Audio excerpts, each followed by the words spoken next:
Dalam BuzzPop hari ini, kita bakal membedah dan membincangkan 3 berita terhangat daripada Hollywood.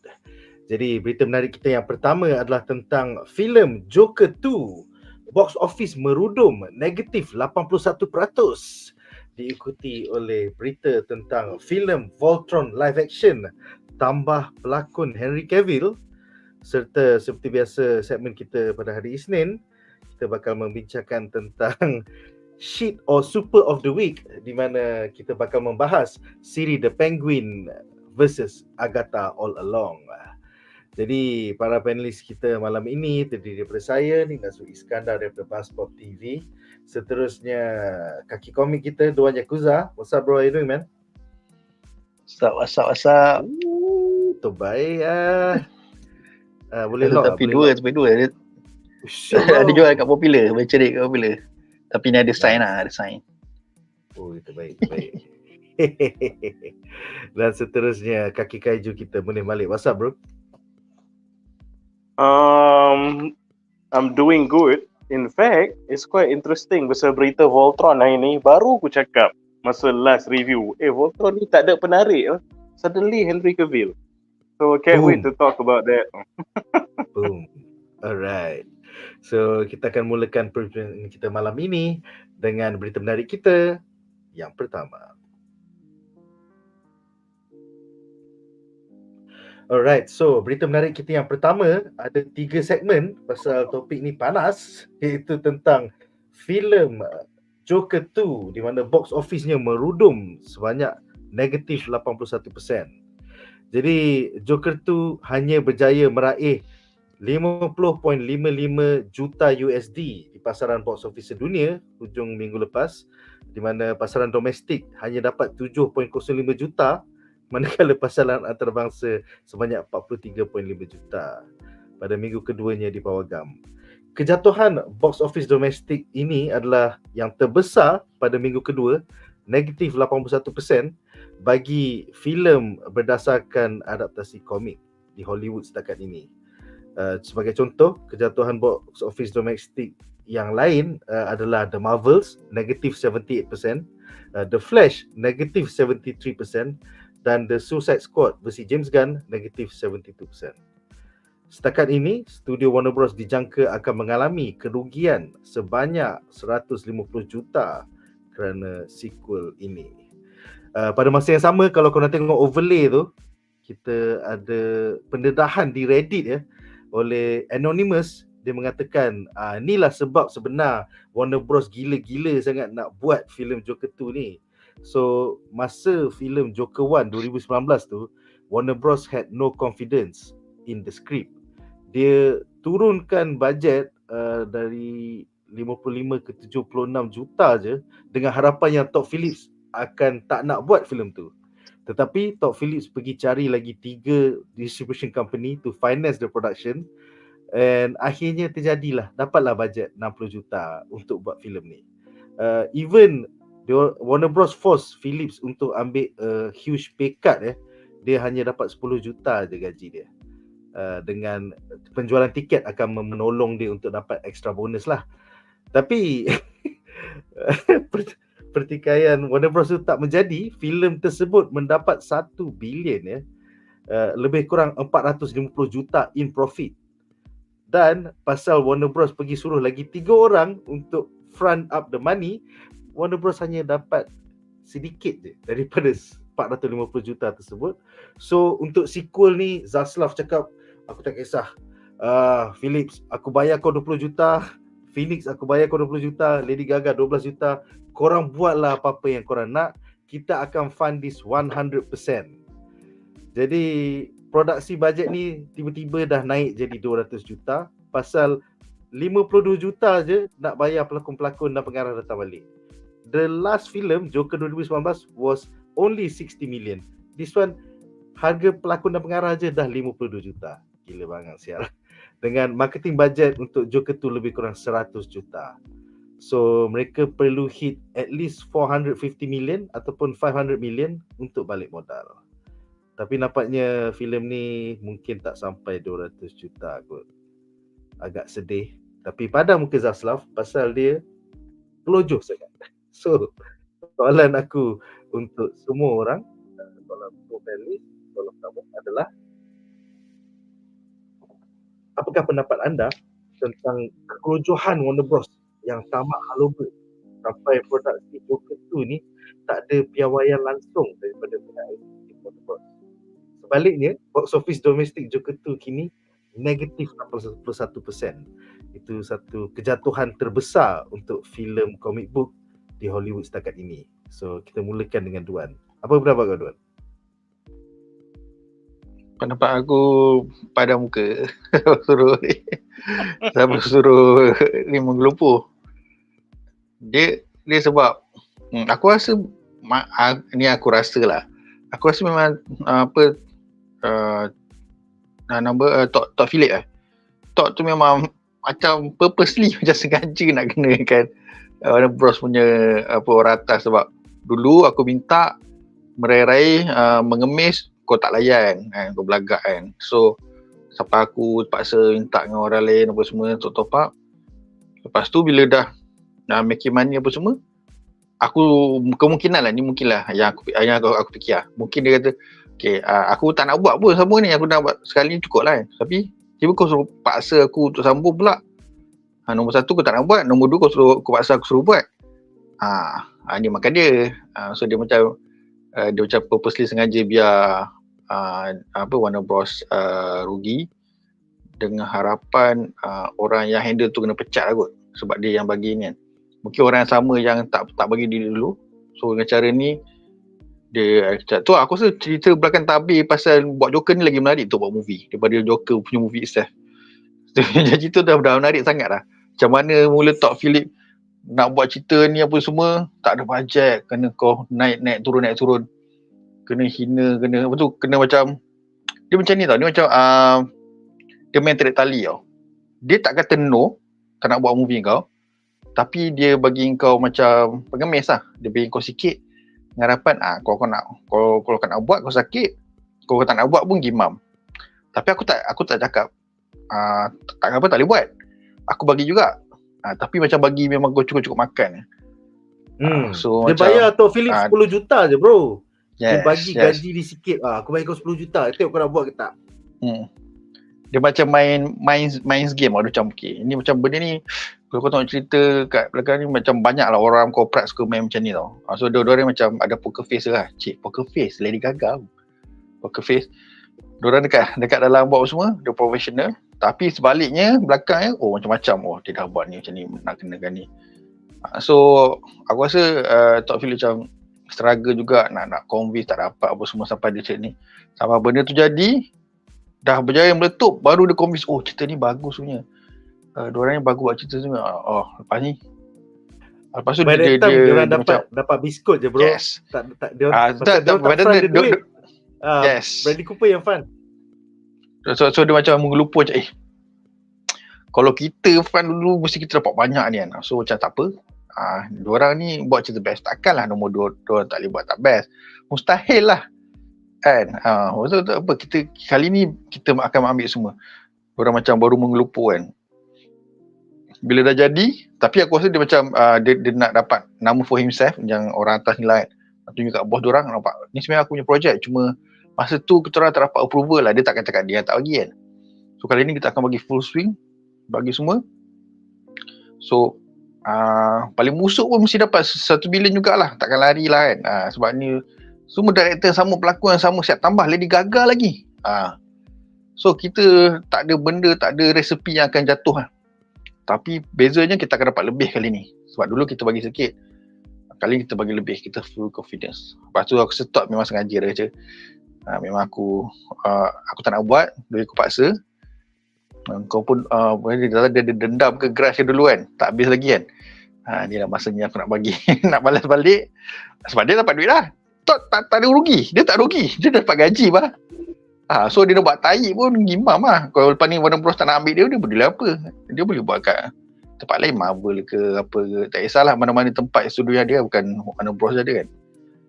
So aku rasa dia lebih kepada Tok takkan dia bersalahkan. Dia akan macam siapa punya projek, siapa yang paksa dia. So orang yang handle atas lah. Aku rasa macam orang yang sama lah. Benda ni macam belakang tabir cerita lagi menarik daripada ni. So aku rasa tu personally ni lah. basically Sebab projek bawah Pamela FD dengan Michael apa dah. Basically diorang ambil tempat Walter Hamada. So ni projek utama diorang selepas ambil tempat Walter Hamada. Lepas tu kita maknanya yang first project tu Walter Hamada yang handle. tak lah, macam Walter Hamada pun dah nak keluar. So macam ada Zaslav dan rakan-rakan. Tapi yang ni bawah Michael Di Luca dan Pamela FD. Mereka adalah eksekutif Warner Bros yang 100% bagi support kat Todd Phillips untuk Joker tu. Dia macam kalau buka orang yang sama, maknanya dia tak ada dendam lah, tak ada geras lah. Mungkin ni silap percaturan lah. Sebab dia kalau lagi menarik, kalau orang yang sama tau, maknanya cerita dia menarik sikit. Orang yang sama, maknanya first film tak bagi, second film menggelupur bagi, tiba terkena kan. Tapi kalau orang yang berbeza, maknanya ni bukan kepada backstory tu macam tak ada geras, tak ada dendam apalah. Macam memang lebih kepada tak bernasib baik lah. Lebih kepada macam alamak, memang silap percaturan lah cerita. Termasuk sendiri. Dia lebih kepada kalau bukan yang teori konspirasi aku cerita tadi mula, maknanya dia lebih kepada macam Todd ni memang dah tak ada idea. Tapi dia paksa. Dia macam alamak aku dah habis. Kena buat apa lagi ni kan. So dia paksa, dia macam kita nak panjangkan ni duration dia 2 jam, kita buat musical lah. Bagi panjang sikit. Macam tu lah. Mungkin macam tu lah. Tapi aku percaya yang Todd ni sebenarnya dia bukan director yang teruk kan. Kau tak ada dia buat berjaya kan. Dia macam ada orang kan. Dia macam kau bagus kereta macam mana pun, ada phase, ada masa kau akan kering dengan dia. Dia panggil art block macam ada istilah pelukis art block apa semua tau. So dia macam dah habis pergi dah. So dia lebih, tapi bila kau ada deadline, kau ada paksa, ada nak tayang bila kau ada paksa, benda tu tak keluar. Macam tu lah. So kalau secara dia sebalik transparansi macam tu lah kot. Sebab macam cara dia buat tu memang macam nombor 2 ni kau tengok cara dia buat memang tak ada jiwa lah. Macam lebih kepada shot sendiri lah. Jiwa tak ada. Nombor 1 kau nampak ni. Sebab even though nombor 1 tu different Joker, tapi kau dapat sampai lah. Sampai juga. Dia macam ni lah. Dia DC ni bukan tak boleh bagi filem yang bagus. Banyak kali dia buat ada filem yang jadi yang bagus. Contoh macam series Pengulas pun jadi apa semua kan. So bukan dia tak ada bagus. Dia macam ada hit and miss lah. So orang pun tak expect Joker nombor 2 ni teruk macam ni kan. Tapi ada orang dah skeptikal sebab dia musical Tapi bila kau tengok dia bukan salah musical, dia salah jalan cerita tu.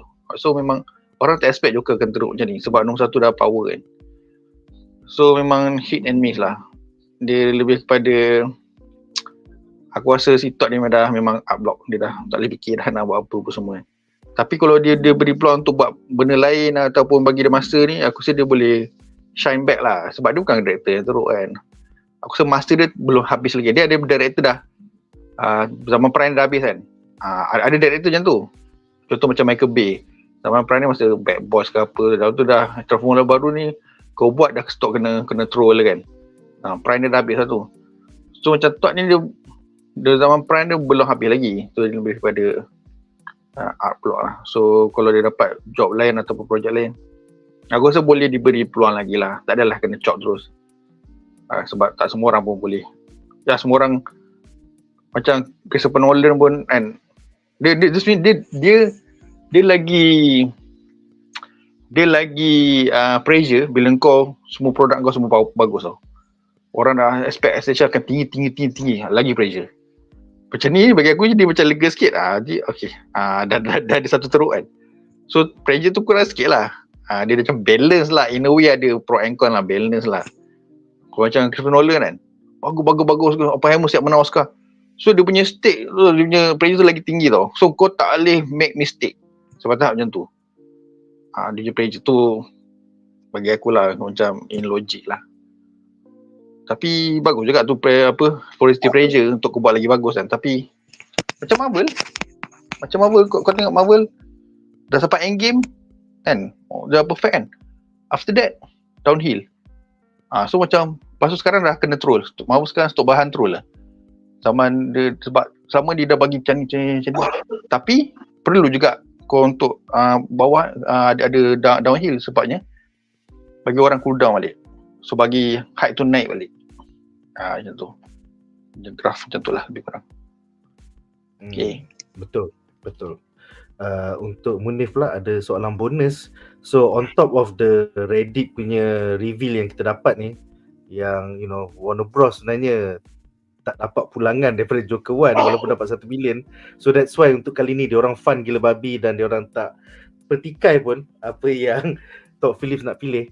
At the same time dia ada extra info di mana David Zaslav cakap tak payahlah buat dekat Venice Film Festival.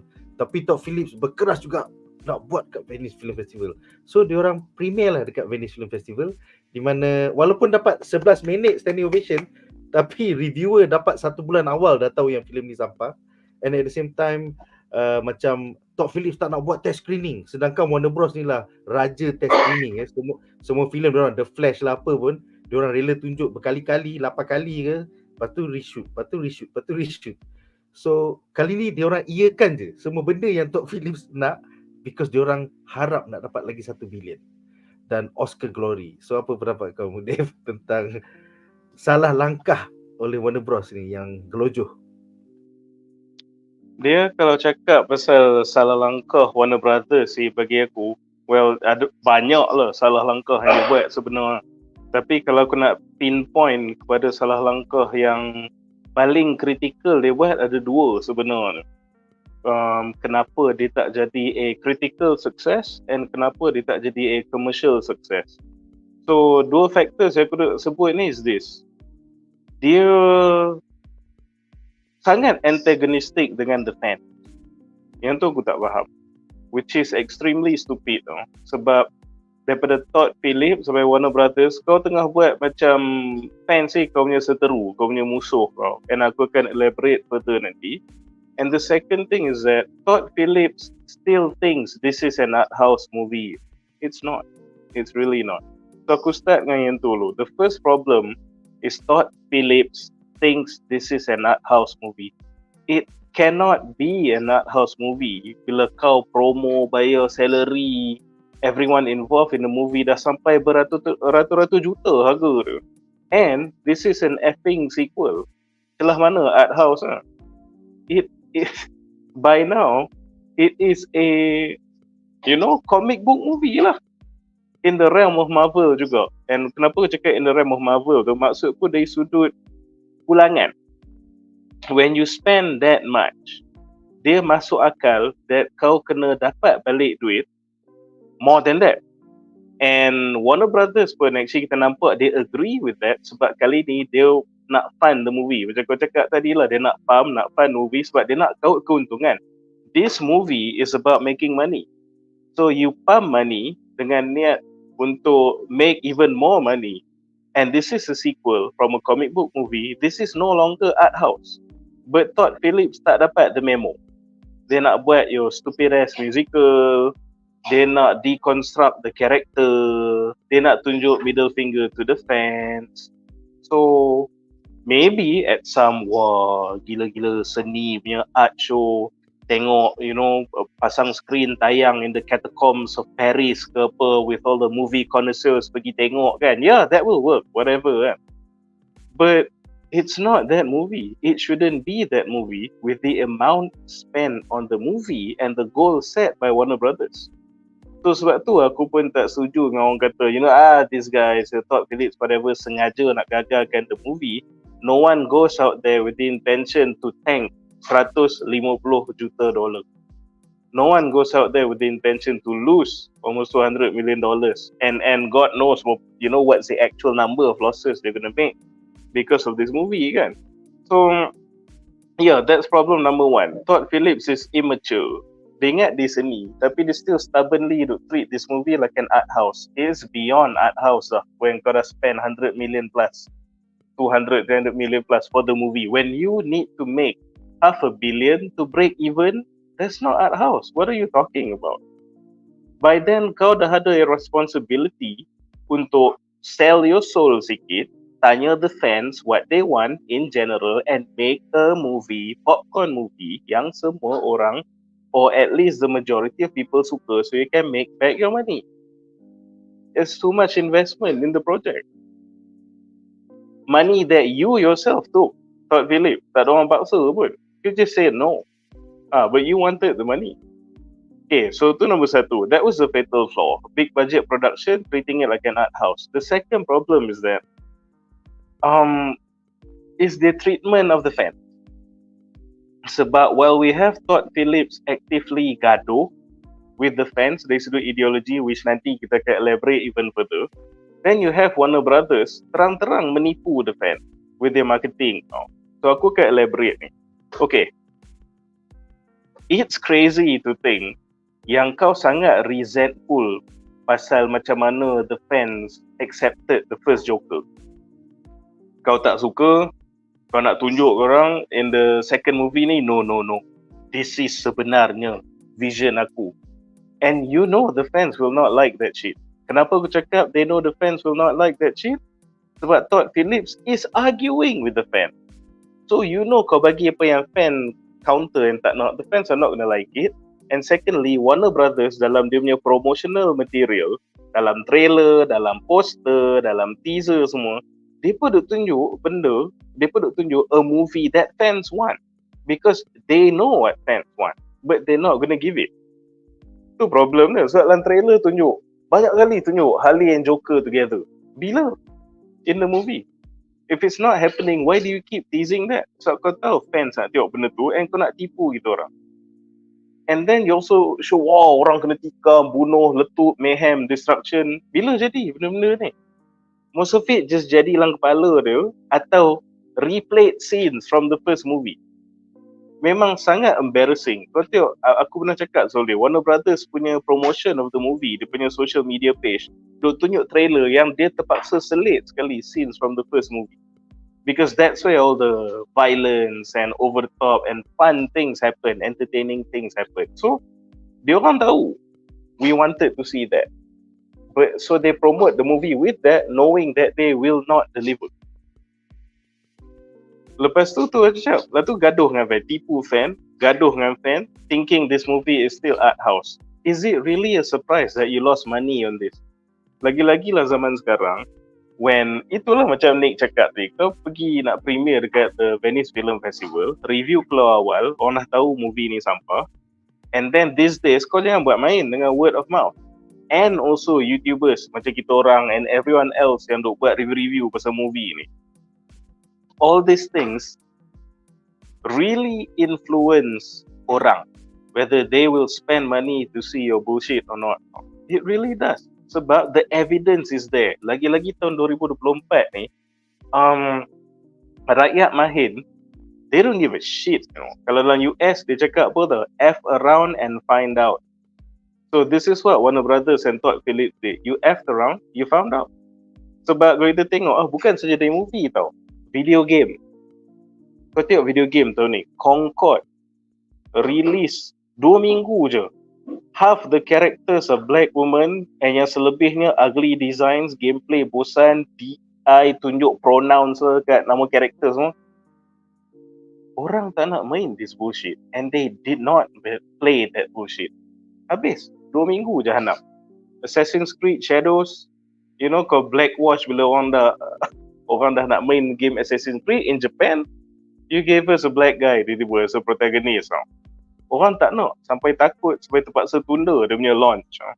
Dragon Age, Veilguard, I could go on and on. 2 video games. And then what about TV series? What happened to the Acolyte? What happened to Rings of Power? Semua viewership drop, semua critically tanking when they have spent so much money on these IPs. Lepas tu movies. What happened to Borderlands and Joker 2 sekarang? Kita dapat tengok kan. So, dalam this climate, when orang percayakan your, you know, review, movie reviewers yang kita masing-masing minat, and also ada itulah macam the website macam Rotten Tomatoes and so on kan. It's crazy that you antagonize the fan. It's really crazy. Sedangkan banyak bukti. Any IP yang antagonize the fans, 2024 especially Jahannam. And I tell you what, this is going to be a trend. This is going to be a trend. You think next year is going to be better? Aku rasa kau buatlah benda-benda DI ni. Kau buatlah benda-benda nak gaduh dengan fans ni. Kau buatlah benda-benda woke ni. Kau buat benda-benda yang have nothing to do with entertainment in entertainment media. you gonna wreck. Orang tak akan support, beli, tonton produk kau. So, yeah, to summarize, memang it's just pure kebodohan lah. Why would you do that to the people that you're trying to beg money from? Kau nak duit kita orang, but you spit to us. Kenapa? And then bila hilang, bila rugi 200 million and all, semua terkejut. Semua nak analyse. Oh my god, what's going on? It's crazy yang semua orang macam, what's going on? It's as if macam kau pergi, bayangkan, kau lapar ayam, mana nak cari ayam? Kau pergi KFC lah, Kentucky freaking fried chicken lah. Lepas tu kau masuk lah KFC tu, kau minta snack plate, dia bagi snack plate, kau makan ayam dia, macam ayam ni serius sedap bro. And then kena sandals keluar dari belakang kaunter, kau suka ayam ni kat KFC ni, kau bodoh. You should have ordered the boba tea and like that. Bodoh. Kau rasa orang pergi tak bila kau buat another session makan-makan kat KFC kau? Mestilah orang tak pergi kan. So contoh ni macam bodoh, but this is exactly what Todd Phillips and Warner Brothers has done with the movie. So the real surprising thing bagi aku dalam kes ni sekarang is that yang kita tengah bincangkan pasal benda ni, because it's so stupidly obvious. 1 + 1 = 2. F the fans, hilang duit. Sky is blue, water is wet. Simple as that. Well deserved. Padan muka. Nice. Alright. Tapi aku nak elaborate sikit lah pasal ada dua sebab lah. Kita pun susah juga kita nak tengok game box office tu berjaya tak berjaya. Contoh ambil contoh. Macam kita semua, kalau Munif kata macam kena ikut cakap fan akan tentukan semua kan. Contoh aku ambil Dungeon and Dragon. Favorite fan suka, tapi flop. Tengok Transformers 1. Fan suka, kritik suka. 1 juta. So banyak yang fan suka pun ada yang tak box office juga. So ada juga yang paling best. Kita semua, tak kita semua kan. Contoh ramai, dia kata apa cerita bodoh ni apa semua. Tapi box office. Contoh Transformers live action. Kau kutuk-kutuk dapat 1 bilion, dapat berapa ratus, 700 juta. Cerita sampah ke? Fast and Furious 1 bilion, 900 juta. Kita bodoh semua kutuk ke? So macam benda tu macam kau tak boleh tentukan yang kalau kau buat macam ni, kau confirm dapat macam ni. Dia macam susah. Dia dekat zaman sekarang ni macam aku rasa macam ni okey. Dia tak edit lagi. Tu dia macam susah nak determine lah. Dia macam lebih kurang hit and miss lah. Kadang kau kena, kadang kau tak kena. Macam tu lah. Macam gamer jugalah. So satu lagi aku rasa yang tu tak apa, continue. So satu lagi kalau macam cerita, kalau nak cerita pasal kalau macam cerita macam ni harus dibuat macam ni. So maknanya siapa yang determine cerita ni? Sebab lain director dia akan bagi diorang punya signature ataupun cara style diorang sendiri tau. Diorang kan ada satu director ni dia just ambil premise, tapi dia buat style dia. Macam daripada dulu kau tengok Batman Tim Burton, tak ada siapa suka pun masa dia dapat Batman tu. Semua orang kutuk Tim Burton, tutup Michael Keaton. Dan orang tak tahu pun sepatutnya Batman patut jadi macam tu. Itu adalah style Tim Burton. Tim Burton kekalkan style dia dalam Batman, dalam Edward Scissorhands, dalam semua style macam tu. Tapi diterapkan dalam Batman. Sebab sebelum Tim Burton buat movie Batman tu, tak ada pun Batman yang jadi maksud aku. Tak ada filem lah, maknanya dia from 60s, drama-drama tu je movie pendek kan, macam tu kan. So tak ada actual Batman movie. So tak ada blueprint. This is how Batman movie should be. So Tim Burton dia buat style dia. At first pun orang pun tak, Tim Burton apa benda dia ni, budak emo ni. Tapi meletup, contohlah. Lepas tu Christopher Nolan. So Nolan buat style dia juga Batman. Dia tak buat style Batman Tim Burton ke blueprint dia buat macam ni ke ikut komik. Dia buat Batman style dia. Pun meletup juga. Betul. Matt Reeves pun buat Batman macam. Dia macam ada benda yang macam director tu memang dia takkan ikut fan, dia akan ikut style dia. Tapi dia ambil dia premise dan essence lah.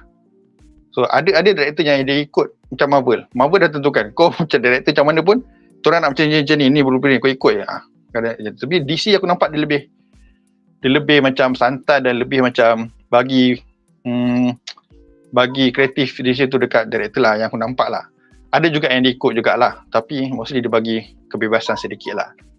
Ada yang kena, ada yang tak kena lah. Contoh macam Suicide Squad, semua orang kutuk-kutuk tapi buat duit kat air. Cuma orang kata, oh ni cerita ni bodoh punya, tapi itulah somehow dapat 200 juta. Macam tu lah. Sekarang dah boleh dimaafkan lah sebab ada Joker nombor 2 ni kan. So Todd ni macam, dia pun dia buat Joker nombor 1 tu pun, dia tak buat ikut siapa, dia buat style dia juga. Dia kata dia ikut apa nama, apa yang Robert De Niro punya cerita tu, The Comedian ke apa kan? Scorsese. So dia dah ambil, dia inspired by this, jadilah Joker. Orang pun tak tahu Joker ni macam ni sebab masa dia syuting, masa dia paparazzi ambil gambar semua orang pun, apa benda dia dah buat cerita apa ni, dah nak pasal Joker, kau nak cerita apa pasal Joker. Lepas tu dah Joker style lain, bukan Joker yang kau biasa tengok, bukan Heath Ledger punya style Joker, bukan lain punya. Memang orang yang ada masalah mental tiba jadi Joker, macam tu je. Tapi meletup. Tapi dia tak ikut macam style siapa tentu kan, dia buat macam dia ikut style dia lah tu. So kali kedua dia buat, dia shot sendiri lagi, tak edit. So benda ni susah nak ni lah. Tapi kita boleh cakap, oh patut kau buat macam ni, akan jadi macam ni. Kita boleh cakap, tapi kita tak boleh control the market box office ni. Kau boleh paksa orang ke tak boleh, susah. Kadang kena, kadang tak kena. Macam tu lah. Actually there are a few checks and balances yang digunakan oleh Warner Bros. Contohnya dia orang akan buat test screening, lepas tu kalau tak suka dia orang reshoot. So untuk case Joker 2 ni special pasal dia hadap sangat dengan Todd Phillips. Tak apa, kita fund 100%, fuck off Bradley Cooper. Lepas tu Todd, kau nak apa? Kau nak premiere dekat Venice Film Festival? Boleh. Tapi aku tanya kau ni lah. Kau tak nak test screening? Lah. Boleh. Tak payah test screening. That's why lah bro. Tapi contohlah, kalau dia buat test screening, dia buat reshoot, yang dia dah buat dekat Flash semua, jadi best tak? Tak best juga. Sama je. Dia outcome sama. Kau buat test screening, oh ni tak best, kita reshoot. Sudah Flash berapa kali reshoot, berapa kali test screening. Sama ke? Sama. Kadang-kadang kau tak boleh nak buat apa dah. Contoh lah. Kalau benda dah tak edit je.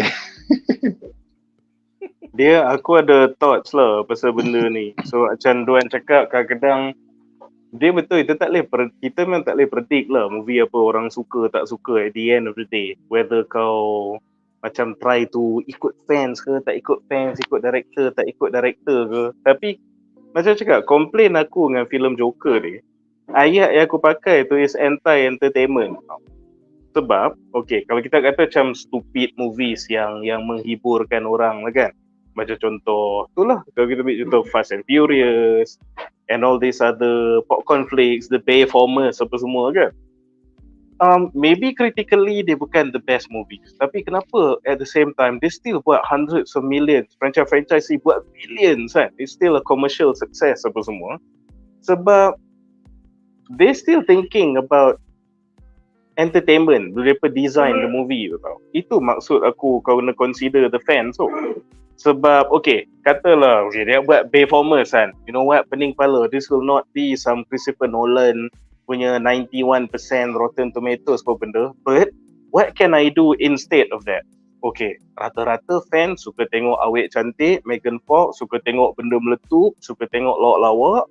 Aku faham benda tu. So maybe kritik kan kata that's a stupid movie, but dia jadi a commercial success juga sebab it's still rooted in pembikin filem tu tengah consider apa the general audience nak tengok. But then ada pula, okay, even aku ambil contoh The First Joker. The First Joker ni pun dia a different style tapi berjaya juga. Pasal apa? Dia cakap, okay, aku nak tell this interpretation of Joker. So bila nak tell this interpretation of Joker, you know what, maybe ada comic theories tak suka, maybe ada DC fan tak suka, maybe Marvel fan nak tengok benda letup-letup tak suka, but artistic guys will suka, people who appreciate good acting will suka, maybe some theatre guys will suka. So dia ada still entertainment driven tau, walaupun bukan untuk semua orang, dia untuk niche, and then yang dumb movies tu cater untuk semua orang and tak kisah the niche or critical success. Dia still rooted in, last kali dia fikir ada mata akan tengok movie ni, apa kepala otak dia orang tu akan fikir, siapakah dia orang. Problem aku dengan Todd Phillips yang Joker 2 ni is that dia buat movie ni sebab dia tak suka cara orang terima the first movie. It's not rooted in, hey, macam mana aku nak buat something yang fun, mind-bending, twisting, interesting, entertaining, crazy kali ni for the fans untuk tonton sebab dia orang akan bayar duit kan. Tapi tak kisah. Aku still dengan artistic vision aku tapi dengan niat to entertain. Dia kan jadi a different movie. Isu dia fikir F the fan for liking Arthur Fleck and apa yang dia buat, his transformations to the Joker. So dia macam mana? Dia macam kau tengah buat movie tu dengan niat yang tak elok lah. Kalau kita nak jadi religious sikit kan. Semua benda dia dia goes down to niat. So orang lain macam yang buat Fast and Furious pun, okay, maybe aku tak akan menang Oscar lah. Tapi dia still fikir macam, tapi rata-rata orang suka ni, aku boleh buat duit kalau aku letupan dan awet. So macam dia still fikir orang tengok movie tu. Todd Phillips Joker 1 pun, aku tak peduli dapat duit atau tak dapat duit. You know what? This is my version of Joker, artistic integrity. Oh, tengok-tengok. Bukan niche yang general suka pula that version kan. Yang Joker tu ni lain. Dia macam mana kalau kita boleh pergi balik contoh dalam Inception lah. Kalau kau ingat movie Inception kan. Kenapa dia orang bila dia perbuat mind heist tu, dia orang masuk dalam minda orang, dia orang tak just paksa, hey, nampak idea ni, ikut benda ni. Dia pun kena gentle, kena massage orang tu, kena, hey, apa kata kita jalan ke sini? Jom tengok pandangan tu ni. Lepas tu lama-lama, oh sebenarnya I sayang you, ayah, tu dia pun cucuk idea tu dalam otak orang tu, susah payah buat macam tu. Kenapa dia kena go through that steps? Because dalam movie Inception tu, dia dah cakap, positive motivation is always akan membuahkan the best result. So instead of, satu kata dia balik pada niat tu. So kalau kau nak convince orang, kau boleh convince orang secara paksa atau secara diplomatik tau. Tapi selalu yang akan berkesan is the diplomatic way. So macam Todd Phillips ni, this is not diplomatic at all. Kau antagonistic with the fan. And it shows. So dia bukan pasal cerita kau bodoh ke apa benda ke. It's because from the very beginning, you set out to upset the fans. Mission accomplished. That's why you're losing hundreds of millions. Macam Fast and Furious, orang kata movie dia bodoh pun, they don't go out there to lose money. They go out there to entertain. Paling kurang. Sebab dia nak buat money. Tapi kau buat movie yang pasal gaduh dengan fans. Ni last comparison aku bagilah. Okay, macam pekerjaan aku sikit. Sebab movie ni is design. Bila aku design bangunan pun is design, of course kan. Orang kata macam beauty tu subjektif. Maybe movies pun orang kata subjektif to a certain extent kan. But dalam dunia architecture ni, dia rata-rata akan kata satu architecture style ni memang generally orang semua anggap buruk. Dia dipanggil postmodernism style. So banyak jenis architecture ni orang akan ada orang tengok bangunan sama, ada yang kata yang ni cantik, yang ni tak cantik. Ada orang tengok bangunan sama, ada kata yang ni cantik, ada yang kata bangunan tu tak cantik. It's okay. Kita raikan perbezaan pendapat. Just like the movies.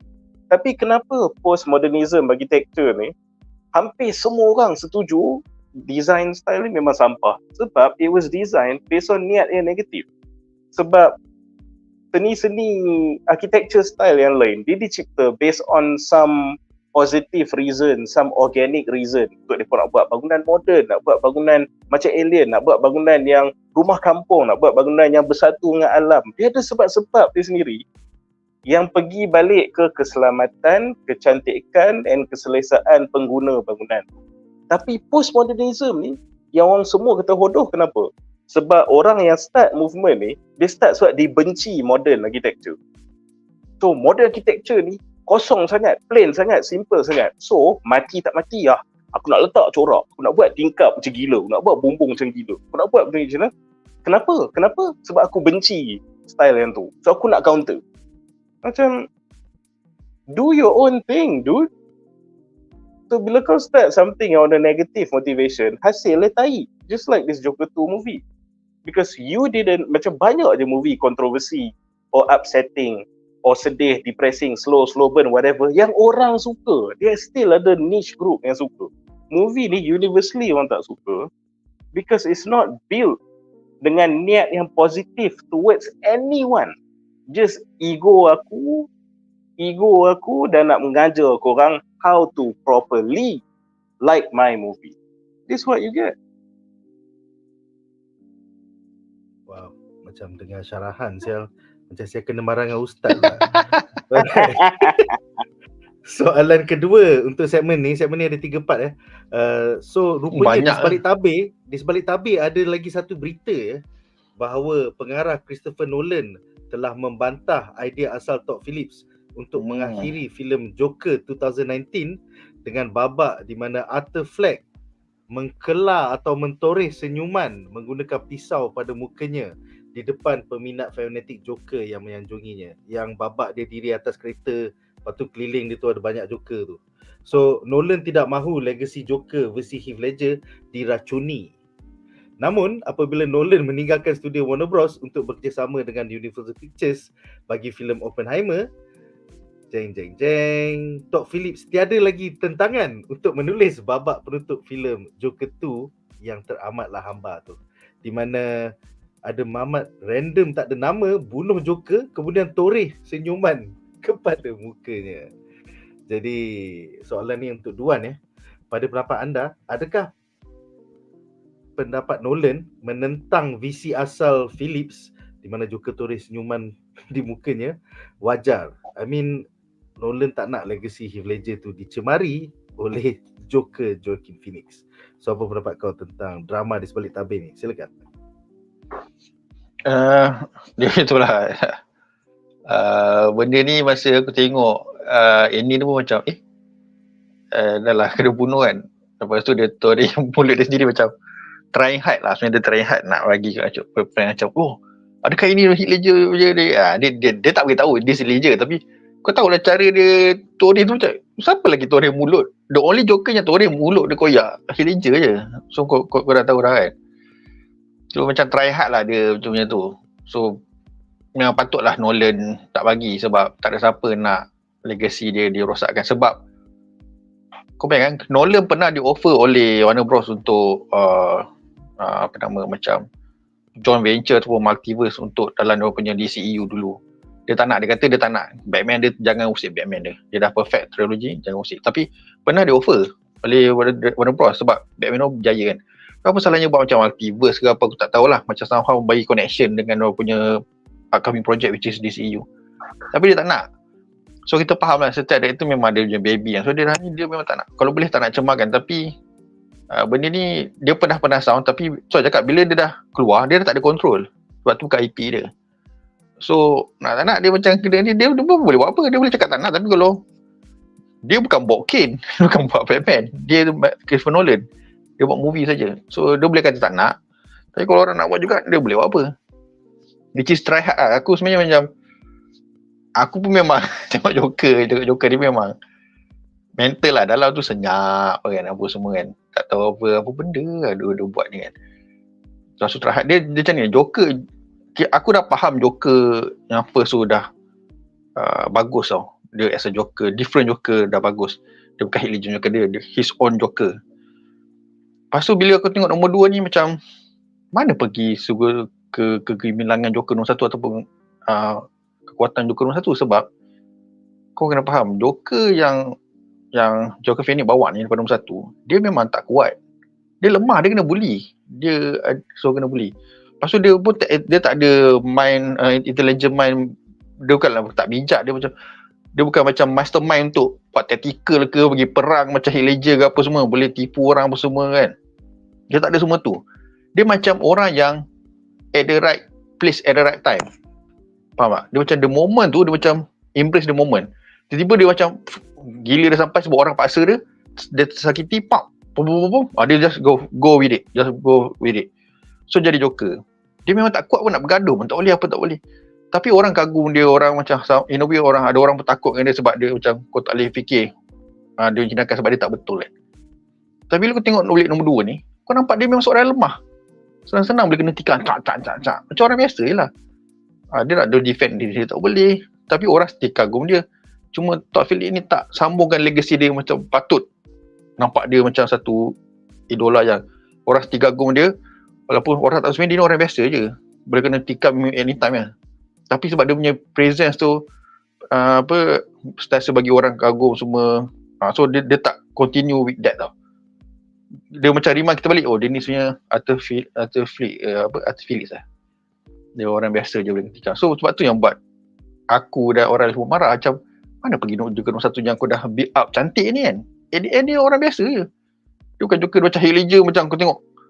Dia Joker macam dia tipu dia ni, Batman pun pening pun semua. So this is on Joker. So Joker ni dah lain. In the moment dia dah cantik lah. Tapi in a way waktu kau biar dia mati macam tu. Dia macam apa ni kau sendiri yang dah buat Joker ni okey. Continue. Kau boleh continue macam pengaruh dia kuat. Orang still akan defend dia. Sebab bila Joker Phoenix dia ada kekuatan satu tau. Walaupun dia tak ada apa-apa, dia tak ada kekuatan, dia tak ada kepandaian apa semua. Tapi dia ada karisma tau. Orang boleh ikut dia. So benda tu kalau leader dalam mob ke apa kan, kalau kau tak kuat tak apa pun, tapi kau ada karisma, orang sanggup orang kata langkah mayat aku dulu kau nak pergi kat dia. Dan tu faham tak? Sebab dia ada karisma idola. So kau nak pergi kat dia tu susah. Sebab ada orang ramai ni patut digerakkan benda tu sebab dia dah sampai tahap macam tu.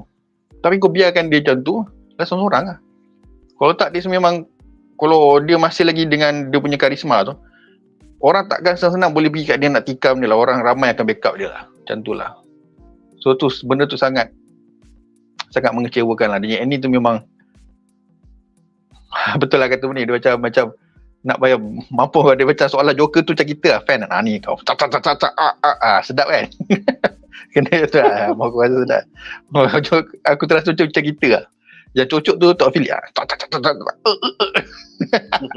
Ini yang kau suka kan? Ni aku gerak. Tapi tengok macam dia Tok Philip memang sengaja nak fuck up dengan fans saya tau. Sebab benda tu boleh banyak momen benda tu boleh pergi besar tau. Dia boleh masih meletup dekat court, dia boleh lari, dia boleh macam-macam, ada banyak peluang. Tapi sebab itulah cakap bak kata Stanley, siapa buat cerita? Siapa tulis cerita? Dia suka hati dia nak buat macam mana, kau nak buat apa? Tapi kita pun tahu dia buat cerita memang celaka lah. Sebab kita yang biasa fan kita tahu boleh pergi lagi jauh kan. Tapi sebab kita bukan kita yang buat, dia yang buat kan. So kita kena macam akur tapi rasa marah lah. Macam tu lah. Sebab banyak momen yang dia boleh pergi lagi power. At the end dia pilih juga yang cak. Itulah dia. Itulah. Kita telah dirobek oleh Todd Phillips sebenarnya. The joke's on you. Alright, soalan terakhir untuk segmen ni adalah untuk Munif ya. So kita ada lagi pendedahan di sebalik tabir Joker 2. So pengarah Todd Phillips berkeras bahawa penonton sedunia salah faham mesej utama filem Joker 2019 kerana watak Arthur Fleck bukanlah Joker menurut Todd Phillips ya. Dia ada satu quote dalam interview baru-baru ni sebelum filem Joker 2 ni keluar. He is always been Arthur Fleck. He's never been this thing that's been put upon him. This idea that Gotham people put on him, that he represents the Joker. He's an unwitting icon. This thing was placed on him and he doesn't want to live as a fake anymore. He wants to be who he is, Arthur Fleck. Jadi sebab itulah kita dapat ending yang hamba di Joker 2 tu, di mana kita dan fans sedunia telah dirobek cak oleh Todd Phillips. Jadi soalan untuk Munif, apakah pendapat anda tentang Todd Phillips sebagai seorang pengkarya? Dia ada hubris. Macam korang tak faham filem Joker 2019 tu. Sekarang korang tengok Joker 2 ni. Inilah maksud sebenar aku. He is not the Joker. He is only Arthur Fleck. Adakah ini tragedi terbaru pengkarya versus penonton di Hollywood? Silakan. Dia macam aku cakap lah, yang pertama sekali kenapa movie ni suck. Sebab kau nampak, itulah maksudku. Dia buat movie ni based on negative motivation. Ini yang aku cakap, bila dia tak hiraukan fans atau fokus pada fans. So bukan kata dia kena buat ikut tekak fans, tapi you know what, aku dah ada Joker 1, dah ada sekian-sekian expectations. Macam mana aku boleh entertain orang based on information yang aku dapat from the first Joker tu? And then kau buat movie tu, kau twist dia jadi macam mana? Maybe tak semua orang suka, tapi confirm akan ada yang suka. Tapi sebab kau is just completely negative, your motivation to make this movie. This is why we get what we get. And aku akan forever tak faham this argument yang dia kata fans salah faham dengan movie The First Joker tu. Sebab this is not, again, ambil contoh Inception lah. Benda ni bukan macam Inception yang the gasing tu pusing last sekali, lepas tu ada setengah orang cakap dia still dalam ilusi, ada setengah orang cakap tak, dia dah keluar sebenarnya. So that is benda yang purposely ambiguous, and sebab tu orang debate. So maybe pada Nolan ada yang got the right answer, ada yang got the wrong answer, but it's okay, purposely ambiguous. So aku tak rasa ada anything yang ambiguous pasal The First Joker. That's a problem. So kalau dia kata orang salah faham, aku rasa orang salah faham because you are an idiot director lah kalau macam tu. Because you, cara kau buat the movie terang-terang tunjuk that we should feel how we should feel towards Arthur Fleck unmistakably. Serious. Kau cuba recap balik apa yang berlaku dalam movie tu. Kita go back. So first kali, Arthur Fleck selalu down on his luck. Tak ada duit, duduk apartmen kecil dengan mak dia yang sakit, kena bully kat tempat kerja, kena bully with some random asshole. So what is Todd Phillips trying to tell us? Oh, he's relatable. Zaman sekarang ni kan macam, you know, tempat kerja got depressing, your social life sucks, your financial situation sucks, whatever kan.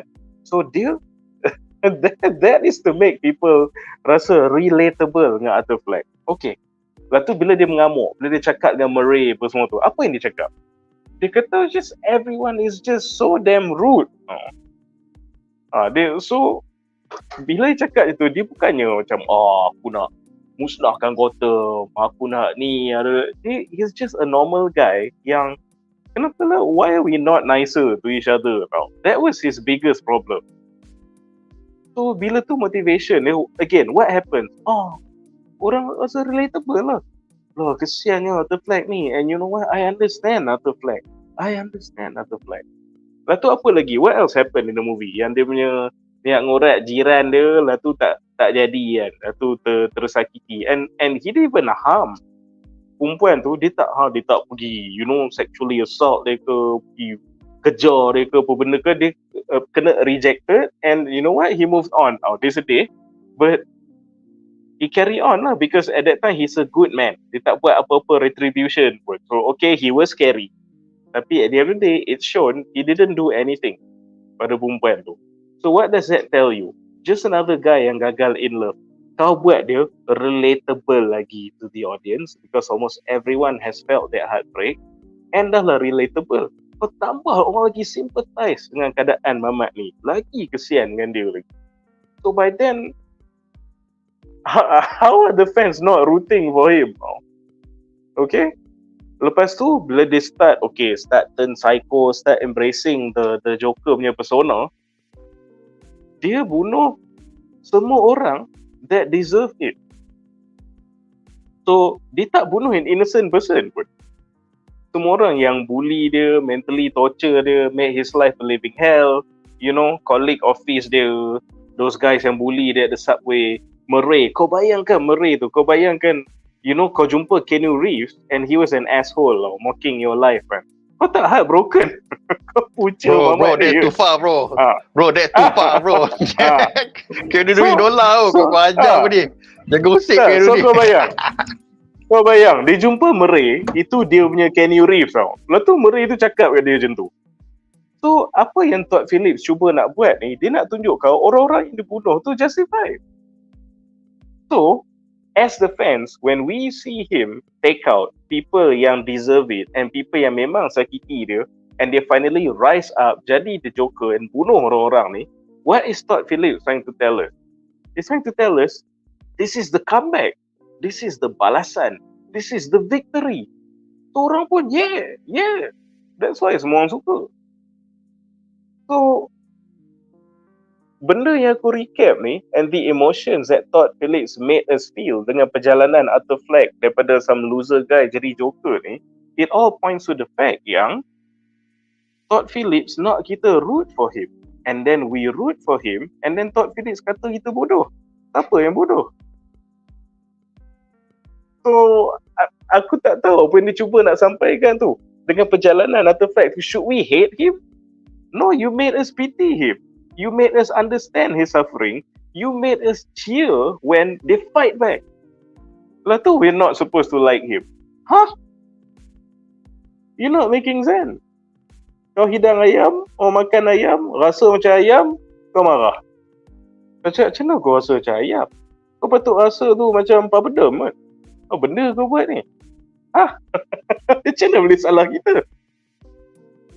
So aku tak faham this whole stupid thing yang dia tak habis-habis do argue with the fans yang we shouldn't feel what we felt because you made us feel that way. So kalau kita betul got the wrong message yang kau nak sampaikan, is because of your failure as a film director. Because we felt, what we were supposed to feel. Obviously, sebab movie ni bukan subtle, movie ni bukan ambiguous. Dia tersakiti. Kita kesian dia. Dia go through problems that, exaggerated sikit, tapi what everyday people go through at the workplace, love life, social life. And they take back his life. Kita sokong lah, kita happy lah. I don't understand dari mana datang ego seniman dia ni yang nak kata kita salah sangka dengan movie dia when you structure it that way. And then you proceed to tunjuk jari tengah to the fan by making a movie yang very mean-spirited, nak deconstruct apa yang orang suka in the first place. So, kegagalan di box office ni, kau bukan saja minta, kau merayu untuk dapat. And you got it. Congrats lah. Itu je lah. At the end of the day, pengkarya macam mana pun, art berat macam mana pun, the market will determine. So, dah nampak lah minggu kedua, negatif 81%. Kejatuhan terbesar untuk filem comic book ever di Hollywood. Aku rasa dengan itu cukuplah rumusan kita tentang filem Joker 2 ni. Hopefully minggu depan kita tak ada drama-drama di sebalik tabir yang baru-baru dicungkil betul. Aku nak kena cerita lagi pasal Joker 2 ni. Kalau boleh. Aku nak cerita benda lain dah pula.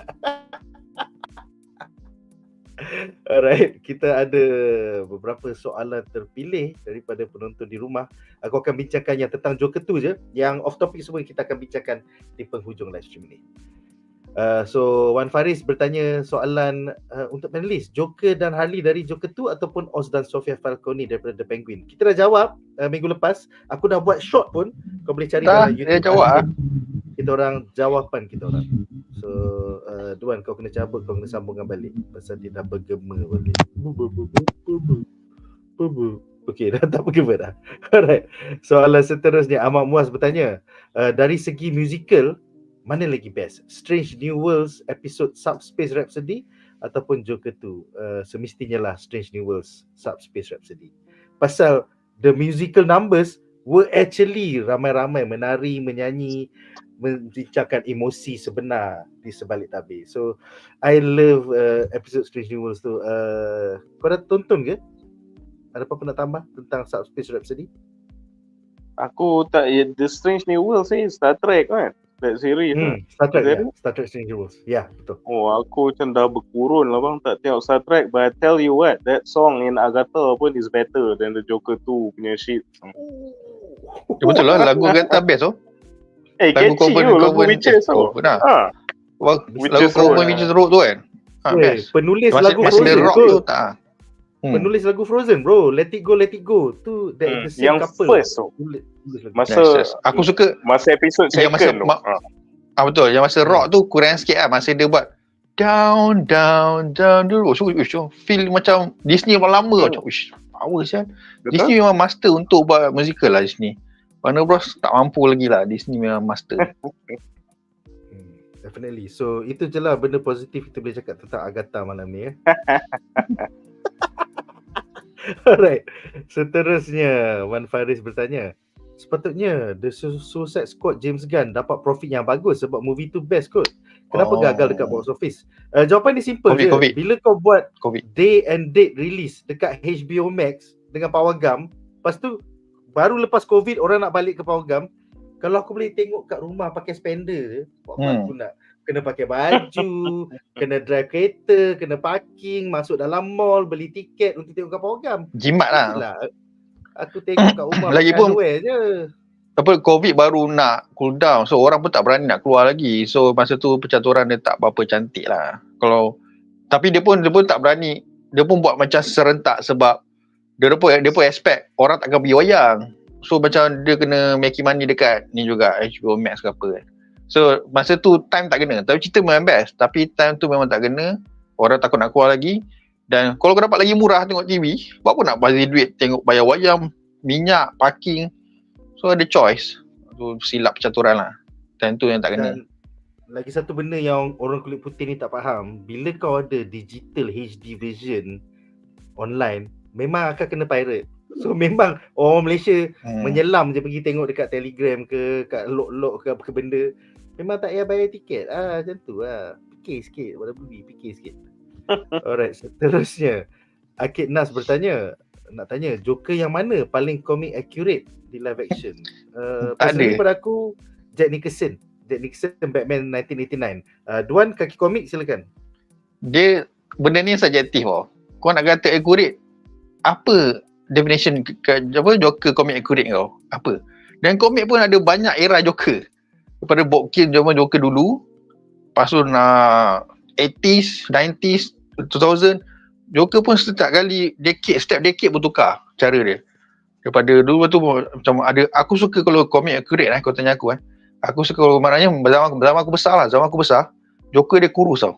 Kurus macam ni, lepas tu dagu panjang, senyum gigi dia tu. Kalau tengok cerita Smile kan, Smile tu tentulah Joker senyum.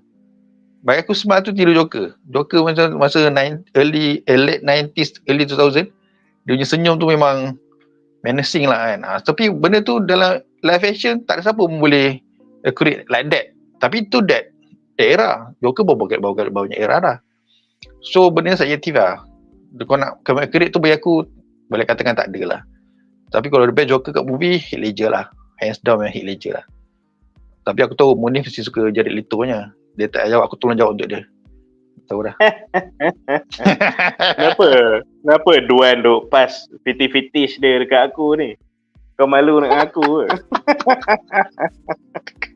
Dia, tapi itulah, tapi betul macam Duan cakap, sebab dalam komik pun banyak iteration Joker ni. So kalau kau nak kata paling komik accurate, kadang-kadang kau kena pinpoint which comic are you referring to. Sebab kau kena ingat, Heath Ledger is considered one of the best big screen Jokers. Tapi masa dia orang cast Heath Ledger dulu, backlash tu. Orang cakap Mamat ni dah lah berlakon romantic komedi, badan muscle besar, apa benda tu ni, kau jadi Bane tak apa lah. Lepas tu dah lah berlakon cerita lawak, cerita love kan, bodoh lah casting. Lepas tu kau tengok kan. So itulah kadang-kadang yang terpaling orang kata tak ikut komik pun boleh jadi the best Joker on the big screen. So soalan ni dia a bit hard to answer lah, sebab banyak on screen Jokers and banyak comic book Jokers, and most times they pun memang tak align pun dengan each other. Every Joker is macam dia punya own iteration of the Joker. For better or worse lah. Dia ikut era dan zaman lah. Macam aku yang layan komik Batman masa 80-an dan 90-an, pada aku yang paling komik accurate ialah Batman 1989. Dan Batman The Animated Series, Mark Hamill punya Joker terbaik. And even Lego movie Joker yang dalam Lego movie Batman yang tu pun terbaik tu. Pasal dia reminds me of the 80s and the 90s. Tu Zack Galifianakis kan, Zack Galifianakis dia Joker. Yeah man, power. Tapi yes, Joker ada banyak interpretasi. So it depends, kau baca komik tahun 2000 ke, kau baca komik tahun 70-an ke, that will determine which Joker pada kau ialah comic accurate. Macam itulah. Seterusnya Nameless bertanya, Joker tak tayang dekat China kan? Yes, Joker tu tak tayang dekat China, so takkan menolong box office dia. Tapi kau kena ingat, yang Munif suka cakap macam minggu lepas juga, Joker pertama pun 2019 tak masuk China, still dapat 1.13 bilion. So kadang-kadang kita tak perlukan market China untuk dapat 1.13 bilion. Okay, so asal kau cakap macam China, kau mengajuk racist pun. Tak ada, ini untuk fans baik punya Along yang super baik. Baik punya Along. Kami bukan Along, kami mau tolong Ayah. Ini tak nak cakap awai. Ini filem baik punya along lagi baik punya dari Joker tu. Jadi lagi Lagi lu boleh layan, lu boleh layan lagi best. Lu boleh nyanyi sama-sama lama-lama, you tala shock ini macam. Dia punya musical lagi baik daripada itu Joker tu So you tak believe, you pergi tengok sendiri Enjoy. Okay. Soalan seterusnya, Wan Faris bertanya, The Sandman series dalam Elseworlds ke dalam DCU juga ni macam dalam komik?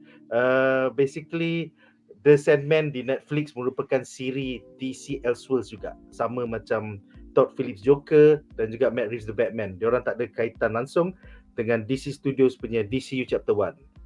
So memang James Gunn tak ada menolong atau melihat langsung lah. Kemudian kita ada soalan pedas. Akinas berkata, kalau James Gunn dah tak suka Joker 2 punya box office ni dan dia cancel semua projek DC Elseworlds macam Matt Reeves The Batman 2, Matt Reeves The Penguin Season 2, adakah orang ramai marah? Aku rasa ya kot. Janganlah pasal nilai setitik seluruh belanga tu kau buang. Tak ada sebab kot. Pada aku Matt Reeves dia tengah awesome sekarang dengan The Batman. Kau patut layan siri The Penguin, week on week dia makin bagus, and it will lead directly into film The Batman Part 2. So janganlah kegagalan Todd Phillips tu boleh mengacau projek Matt Reeves pula. Tak nak macam tu. Nick, one more thing kena ingat one more thing yang penting kena ingat pasal apa tau.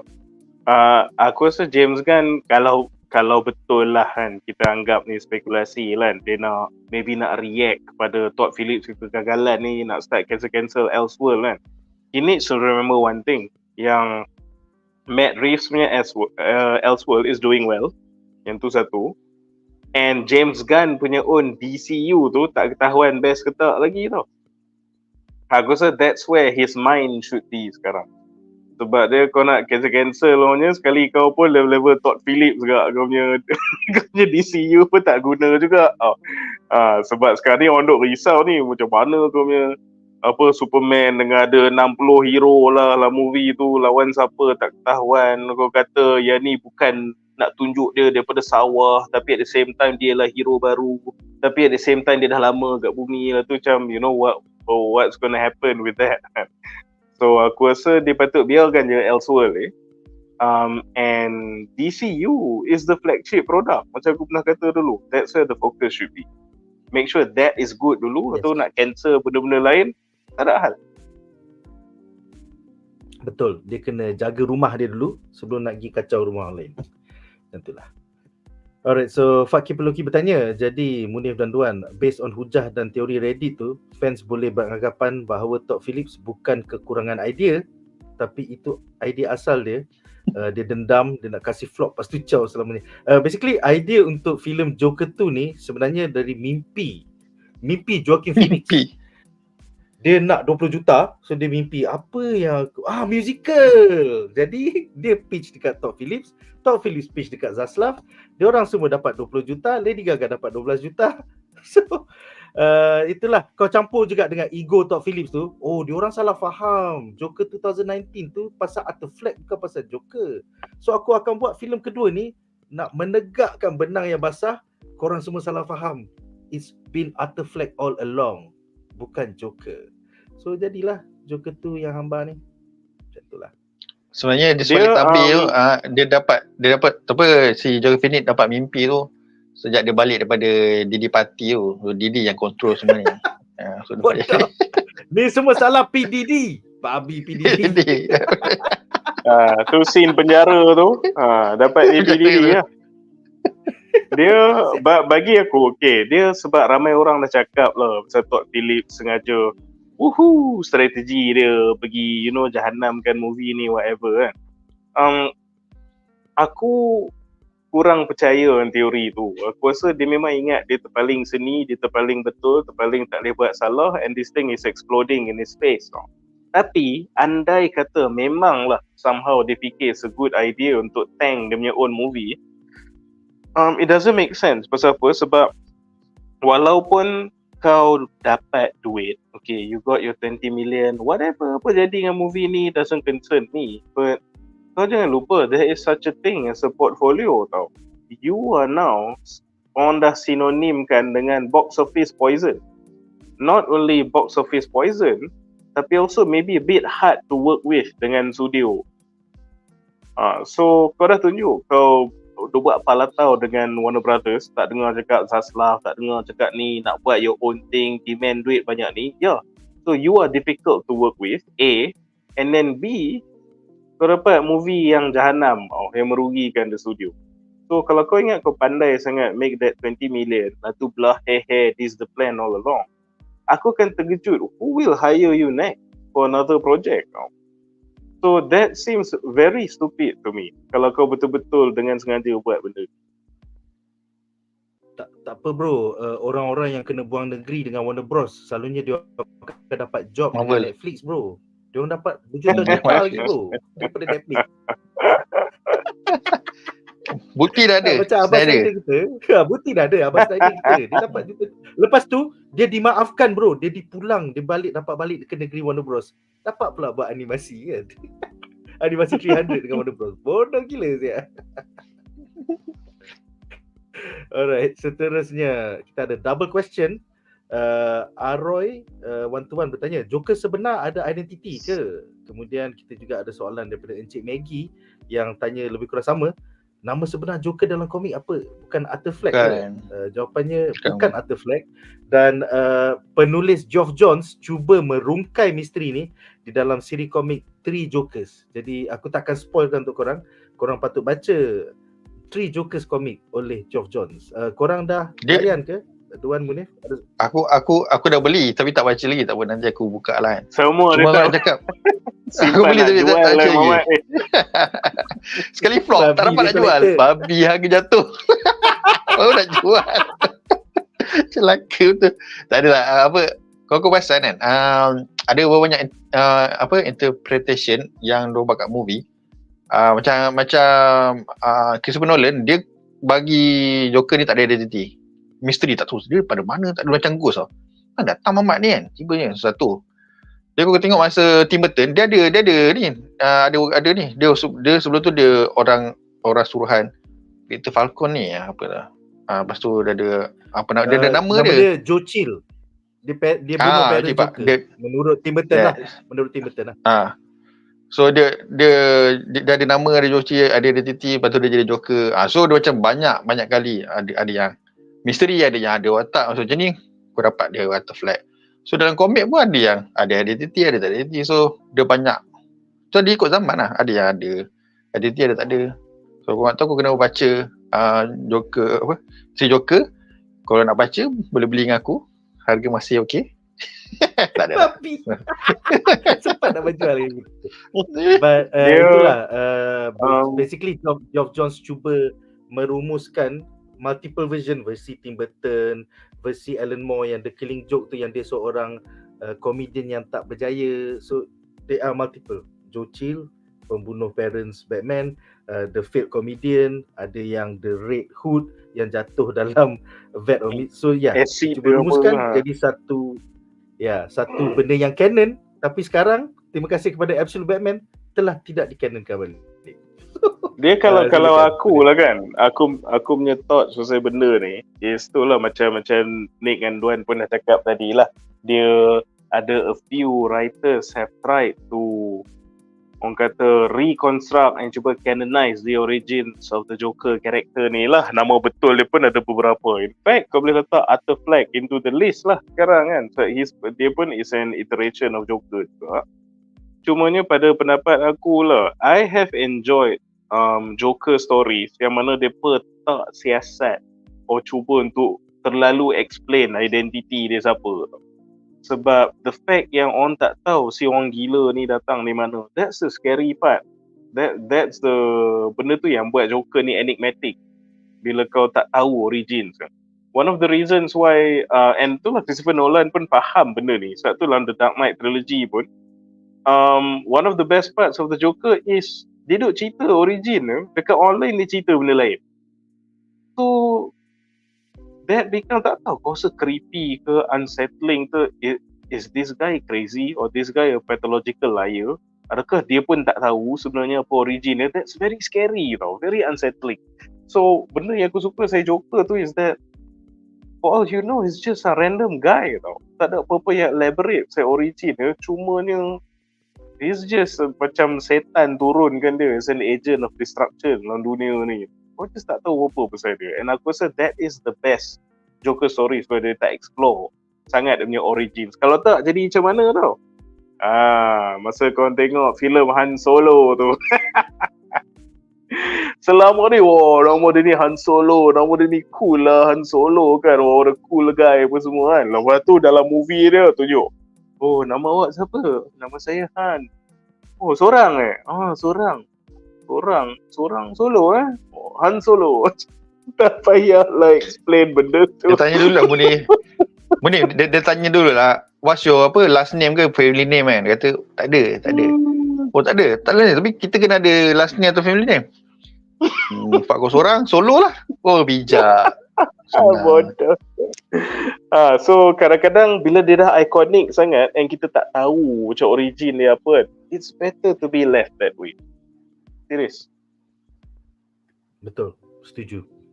Janganlah jadi macam Hodor ataupun Solo tu. Alright. Atau Grand Elf. The Grand Elf. Itu pun bodoh sial. Dalam Lord of the Rings, Ring of Power, ada ke nama Gandalf? Pasal Hobbit tu panggil, you are a Grand Elf. Grand Elf, Gandalf. Bodoh. Amazon bodoh. Alright, last two questions. Fat keep it low key bertanya. So selepas mendengar drama di sebalik tabir ni, pada beberapa panelis, siapakah Ustaz Munif antagonis sebenar? Adakah Tim Todd dan Joaquin Phoenix is the villain ataupun Tim Zaslav di Luka? Pada aku kegelojohan David Zaslav, Pam Abdi dan juga Michael Di Luca. Sampai korang tak pantau, selalunya korang buat piawaian yang ni tak ada langsung, korang percaya bulat-bulat Todd Phillips. Tengoklah sekarang, negative 81%. Apa pula pendapat kau? Silakan. Aku rasa villain dia Todd Phillips tu. Sebab aku in a way macam kesian Warner Brothers dengan Zaslav ni. Sebab dia macam dah diperkotak-katik kan dengan Todd Phillips tau. Sebab kau ni kena bodoh scam sangat. Okay. Dia punya mistake ialah dia orang bodoh and dia orang tak tahu, jadi macam tak ada tulang belakang. Lepas tu kena scam. Kalau kau cakap tak nak premiere kat Venice Film Festival, stamp your mark, tak payah. Kalau kau cakap macam the fuck, kenapa benda ni musical? Cakap tak payah. Kalau kau tak nak belanja this much on Lady Gaga yang sekadar datang nak market ni album, dia cakap no, find an actual actor yang tak ada agenda nak jual album. Cakap lah. Tapi Todd Phillips betul, macam dia jadi Joker, dia duk manipulate. Dia memang dekat Warner Brothers sampai sekarang kau dah kerugian dekat 200 million tau. So memang super villain ni gila babi Todd Phillips. Terbaik. Kalau bagi aku villain dia adalah ni. Bagi aku villain ada Lady Gaga, dia punca. Sebab banyak ada orang buat meme, dia berlakon sequel Sin City, flop. Majestic Kiss, flop. Hancur. Semua dia berlakon sequel, semua flop. So villain dia ada Lady Gaga. Dia pun tak boleh berlakon oleh Lady Gaga ni. Kau menyanyi-nyanyi je lah, kau dah tak boleh berlakon. Muka kau kayu gila. Sibuk nak berlakon juga. Tu villain sebenar. Dia buat macam ni ke? Dia buat macam tu lah. Kena power tu. Very original. Macam sebelum ni tak pernah orang buat macam tu. Original gila tu. Alright, soalan terakhir untuk segmen ni agak off topic tapi juga tentang Killer Clowns. Pada pendapat Munif, Lord Bagi One Piece ada karisma lebih daripada Arthur Fleck. Setuju tak? Silakan. Dia kalau kau cakap dari sudut hiburan dia memang langit dengan bumi lah. Tapi kena ingat Arthur Fleck Joker 2 tau yang sampah. Arthur Fleck Joker 1 was Chef's Kiss bro. Benda tu dia dah buat dah. Oscar. Itu problem lah. Dia dah buat dah. So the first Arthur Fleck Joker tu was better lah dari Bagi in entertainment sense. Tapi yang Joker tu ni, wah, aku rasa dengan badut keluar man pun dia kalah. Serius. Gila. Badut siapa jadi badut? Mamat ke Syuib siapa jadi badut? Jeb. Jeb sepatu bro. Orang nak sangat Jeb kan. Kasihlah kat Jeb. Lupa. Itu boleh jadi Wala badut. Jeb, unite. Wala Jeb, unite. Walah, Jeb. Alright guys, so dengan itu berakhirlah segmen ini. Extra panjang Sejam, biasa. siut. Every time kita bincang pasal Joker tu mesti sejam. So dengan itu kita akan ke berita menarik kita yang kedua.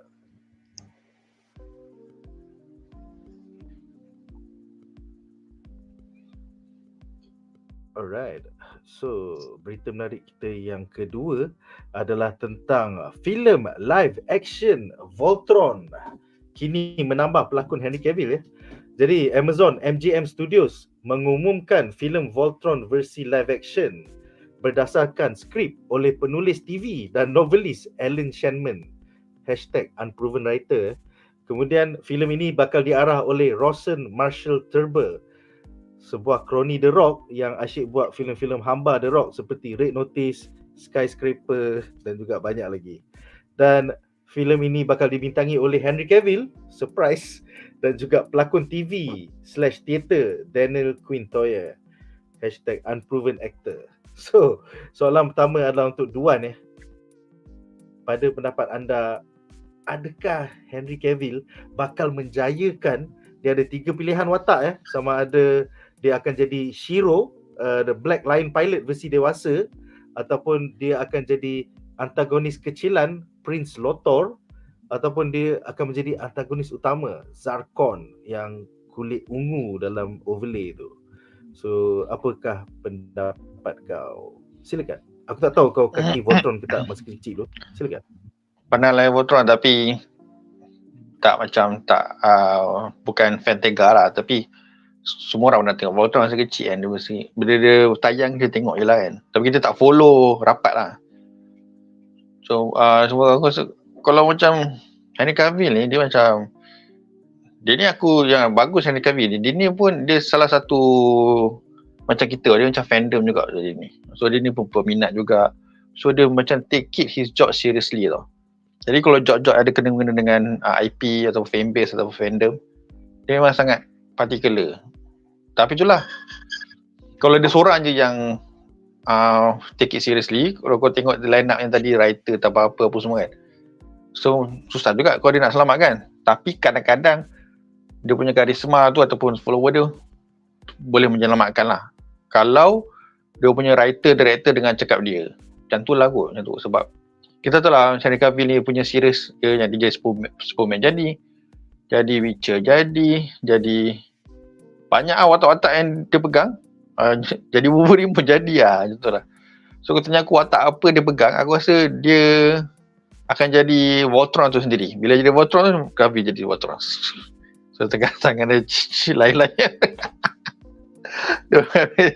Sebab badan besar gila kot Henry Cavill ni. Dia jadi orang pakai itu macam entahlah. Tapi kalau Henry Cavill ni, kalau dia jadi watak hero yang katalah Black Lion tu kan, Black Lion tu ni leader kot. Dia ada few lagi, ada Red Lion pun macam second hero jugalah kan. Dia ada hijau, kuning tu macam watak sepengan lah. Hijau tu pakai spek kot, yang kuning tu badan gemuk. Yang perempuan tu ada pink lain ke? Perempuan tu lain mana tak ingat lah. So macam kalau Henry Cavill jadi orang watak hero yang tu, dia macam tak menyelah sangat lah kan. So aku rasa dia better jadi watak villain. Kalau villain tu aku rasa untuk dia pun aku rasa Henry Cavill suka cabaran ataupun new things tau. So dia lebih dengan dia pun, kalau jadi villain, fokus kat dia tau. Satu lagi, filem-filem ni yang akan tentukan dia berjaya tak berjaya adalah villain juga. Kalau villain dia convincing kan, aku rasa villain ni akan okey lah. Which is, kalau kau dah dapat Cavill kan, kalau kau jadikan dia villain, aku rasa mungkin lagi akan macam benda baru. Cavill boleh buat cabaran baru dan kemungkinan lebih orang akan, kalau jadi orang akan lagi take it seriously lah. Sebab kalau villain tu jadi, cerita tu selalunya akan jadi. Kalau villain tu macam expendable punya villain, sekali mati macam kita tu kau tahu lah macam kat arah mana kan. So kalau dia jadi hero bukan tak boleh, cuma takut tak menyelah. Sebab dia jadi hero, dia ada lagi 5 orang tau. Dia ada 5 orang kan. So macam dia nak kena screen time dia tu macam kurang lah. So tapi okey je kalau dia jadi hero. Cuma bayar kepada terlalu besar tu nak jadi sebab hero diorang ni semua macam remaja, patut remaja. Kalau jangan Voltron ni sebenarnya diorang semua remaja tau. Ya. Teenager. Dia ni dah umur berapa? 40. Yang casting lagi satu tu remaja bro. Dan tu lah, sebab Daniel kalau Quintoya tu baru umur 21. Kalau dia jadi pilot, dia dah bukan remaja kan. So macam tak kena kalau dia jadi pilot. Voltron tu yang aku tahu pada kartun Voltron ni, semua pun remaja, tak ada pula semua remaja ada seorang pakcik pula. Tak kena lah. Sebab pakcik ni asal pakcik ni tak nak apa kasih orang muda ni, sebab pakcik boleh pencen lagi kan. Bagi orang muda nak bekerja juga. Pakcik apa sama pencen dari 60 pula. Patut 50 dah pencen lah. Sama lagi pencen. So orang muda tak dapat peluang jadi ni. Ni dia berlaku dekat dalam ni. Dalam kamu so kau tak nak pencen awal. So yang jadi pelik lah kalau semua pilot remaja, tiba ada seorang pakcik. Macam tak kena lah. Tapi kalau dia nak buat macam tu juga, kita pun tak boleh buat apa lah. So kalau bertanya aku, mungkin dia lebih kepada villain. Yang boss lah, bukanlah yang prince tu. Yang boss tu lah kot. Yalah, Emperor tu lah. Emperor Zoltan lah. Emperor tu lah. Kalau kena, kalau tak pun kau jadi robot Voltron. Kami mencantum. Badan dah besar. Lepas tu dia kan dia dekat tangan dia. Oh, tu Voltron tu. Dia mesinkan tangan tu. Power.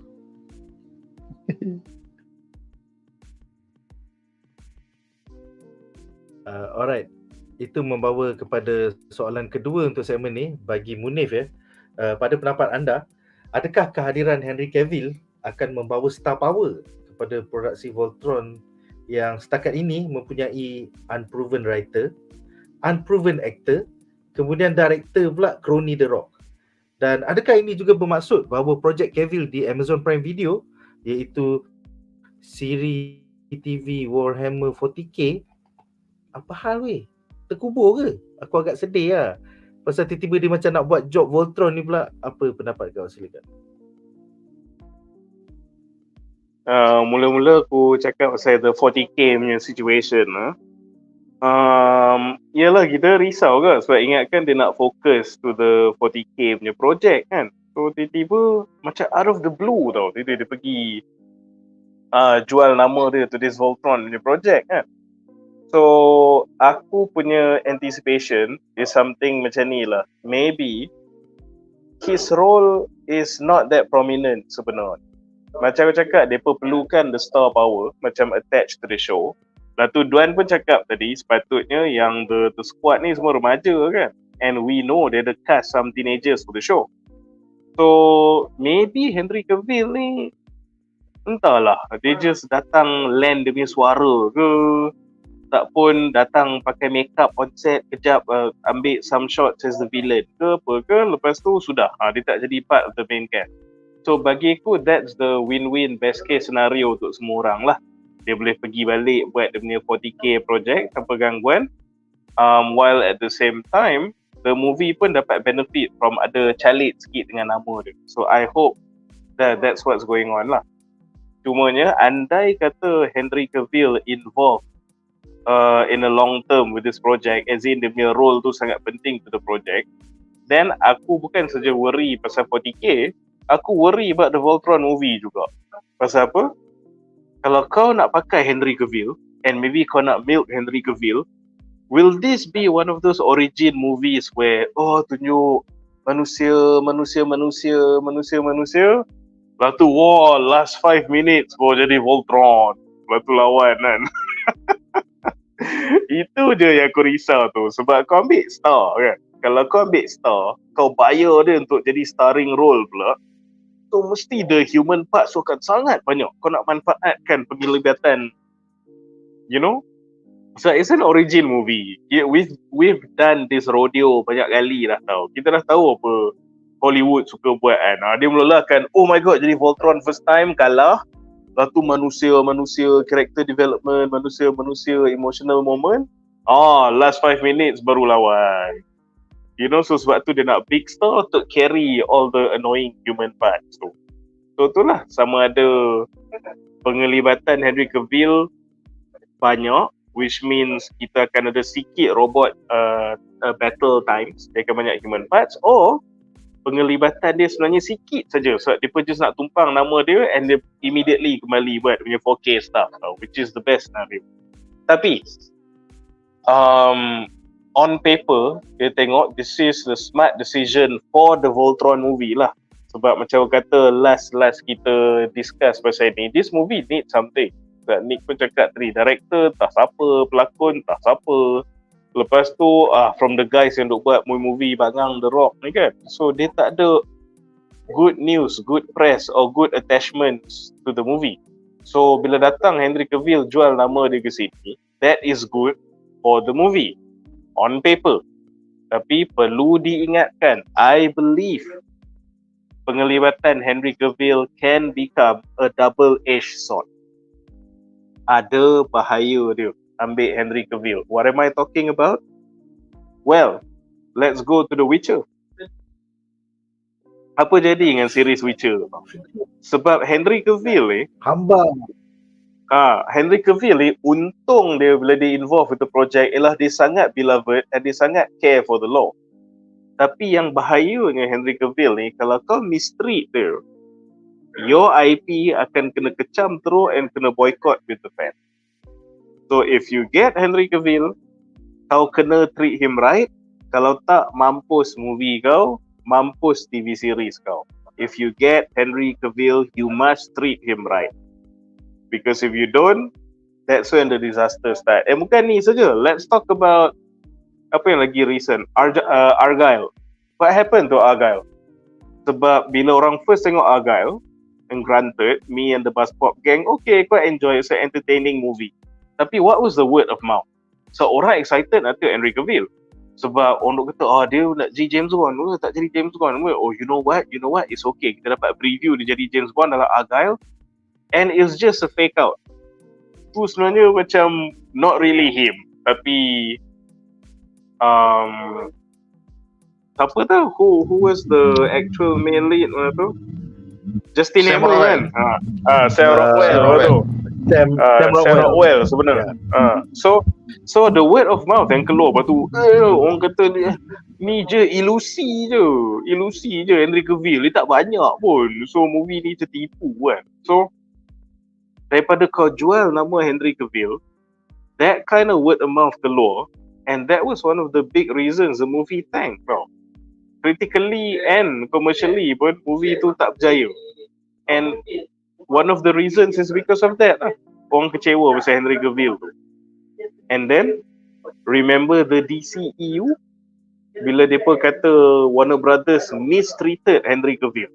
What happened to the movies? Habis semua benda yang geng-geng Wala Snyder ni lah, Wala Cavill semua benda DCU buat dah tak betul. Kau tak respect Henry Cavill, kau buat je ni Henry Cavill. Kau panggil dia datang Black Adam and then you F him up lah sekalian. So Henry Cavill tu jadi bad press tau. And it's so bad sampai tahap Warner Brothers sekarang dah buat DCU.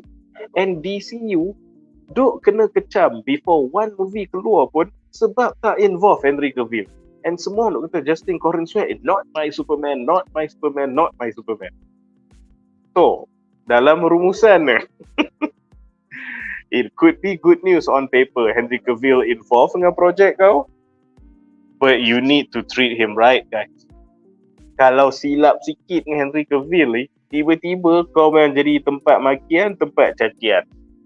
So the guys behind Voltron, you get Henry Cavill, bagus, treat him right. So maknanya kita kena berjaga-jaga dengan Wala Cavill lah. Wala Cavill lagi kuat pada Wala Snyder. Lagi bahaya. So jaga baik lah. Wala Cavill lagi bahaya. Betul. Bahaya. Korang kena guna Cavill tu sehabis baik. Kalau tidak, orang akan bising banyak dan orang akan pertikaikan. Betul lah. Alright, aku tak sure kita ada berapa soalan terpilih untuk segmen ni. Aku takut kemakannya off topic, tapi aku akan cuba bacakan sekarang. Let's have a look.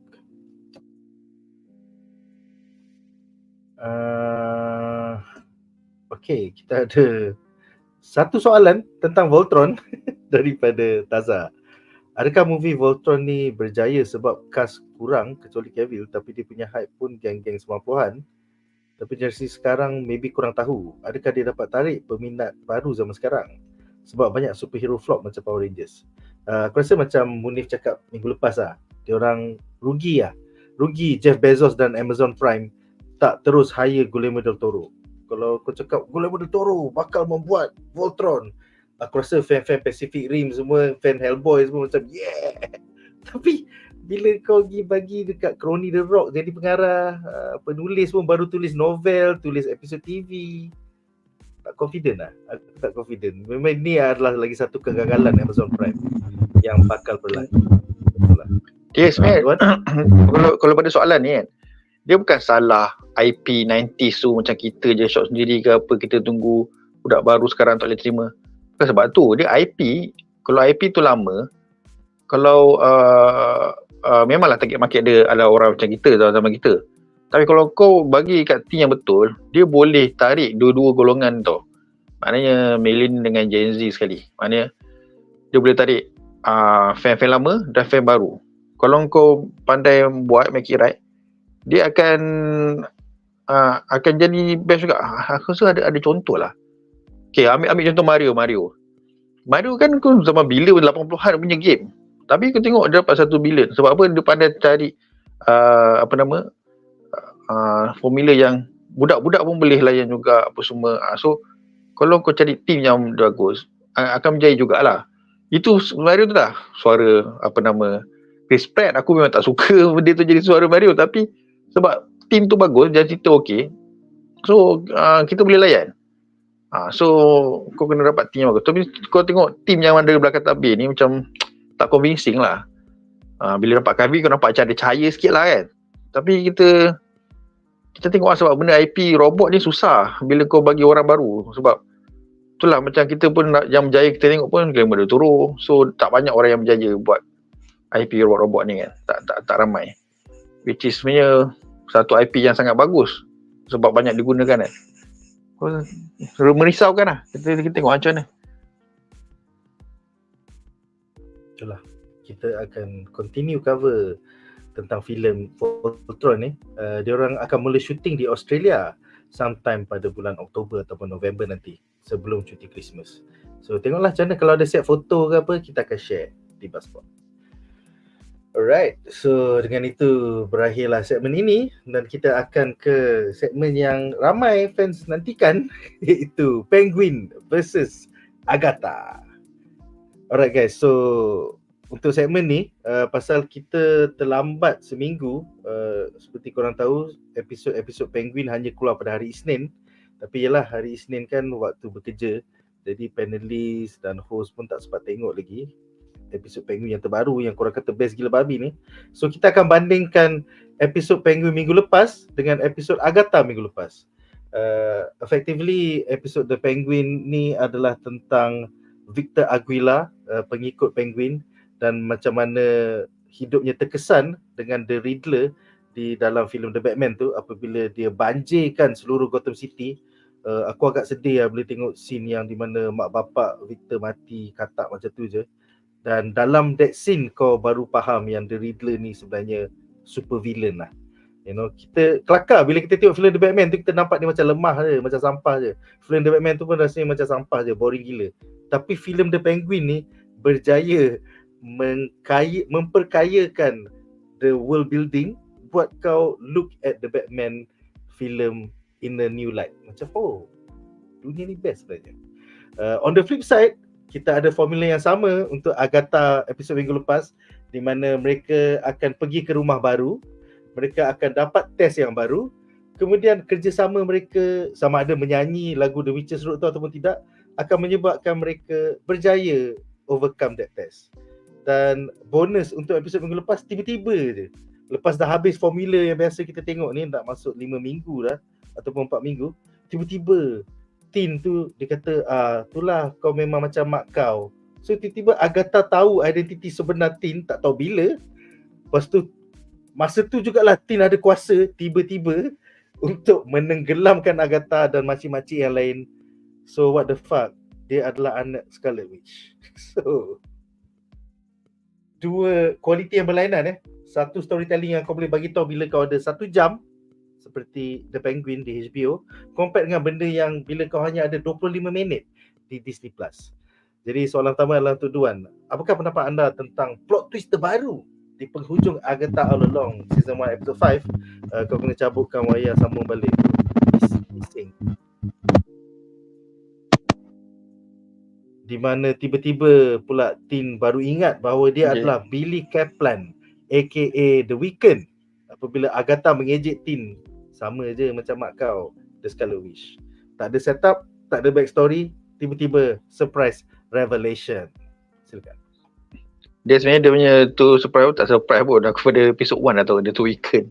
Dia macam tak ada. Nanti tu surprise pun macam macam meh lah, macam meh. Dah tahu dah, tak ada apa-apa yang menarik pun kan.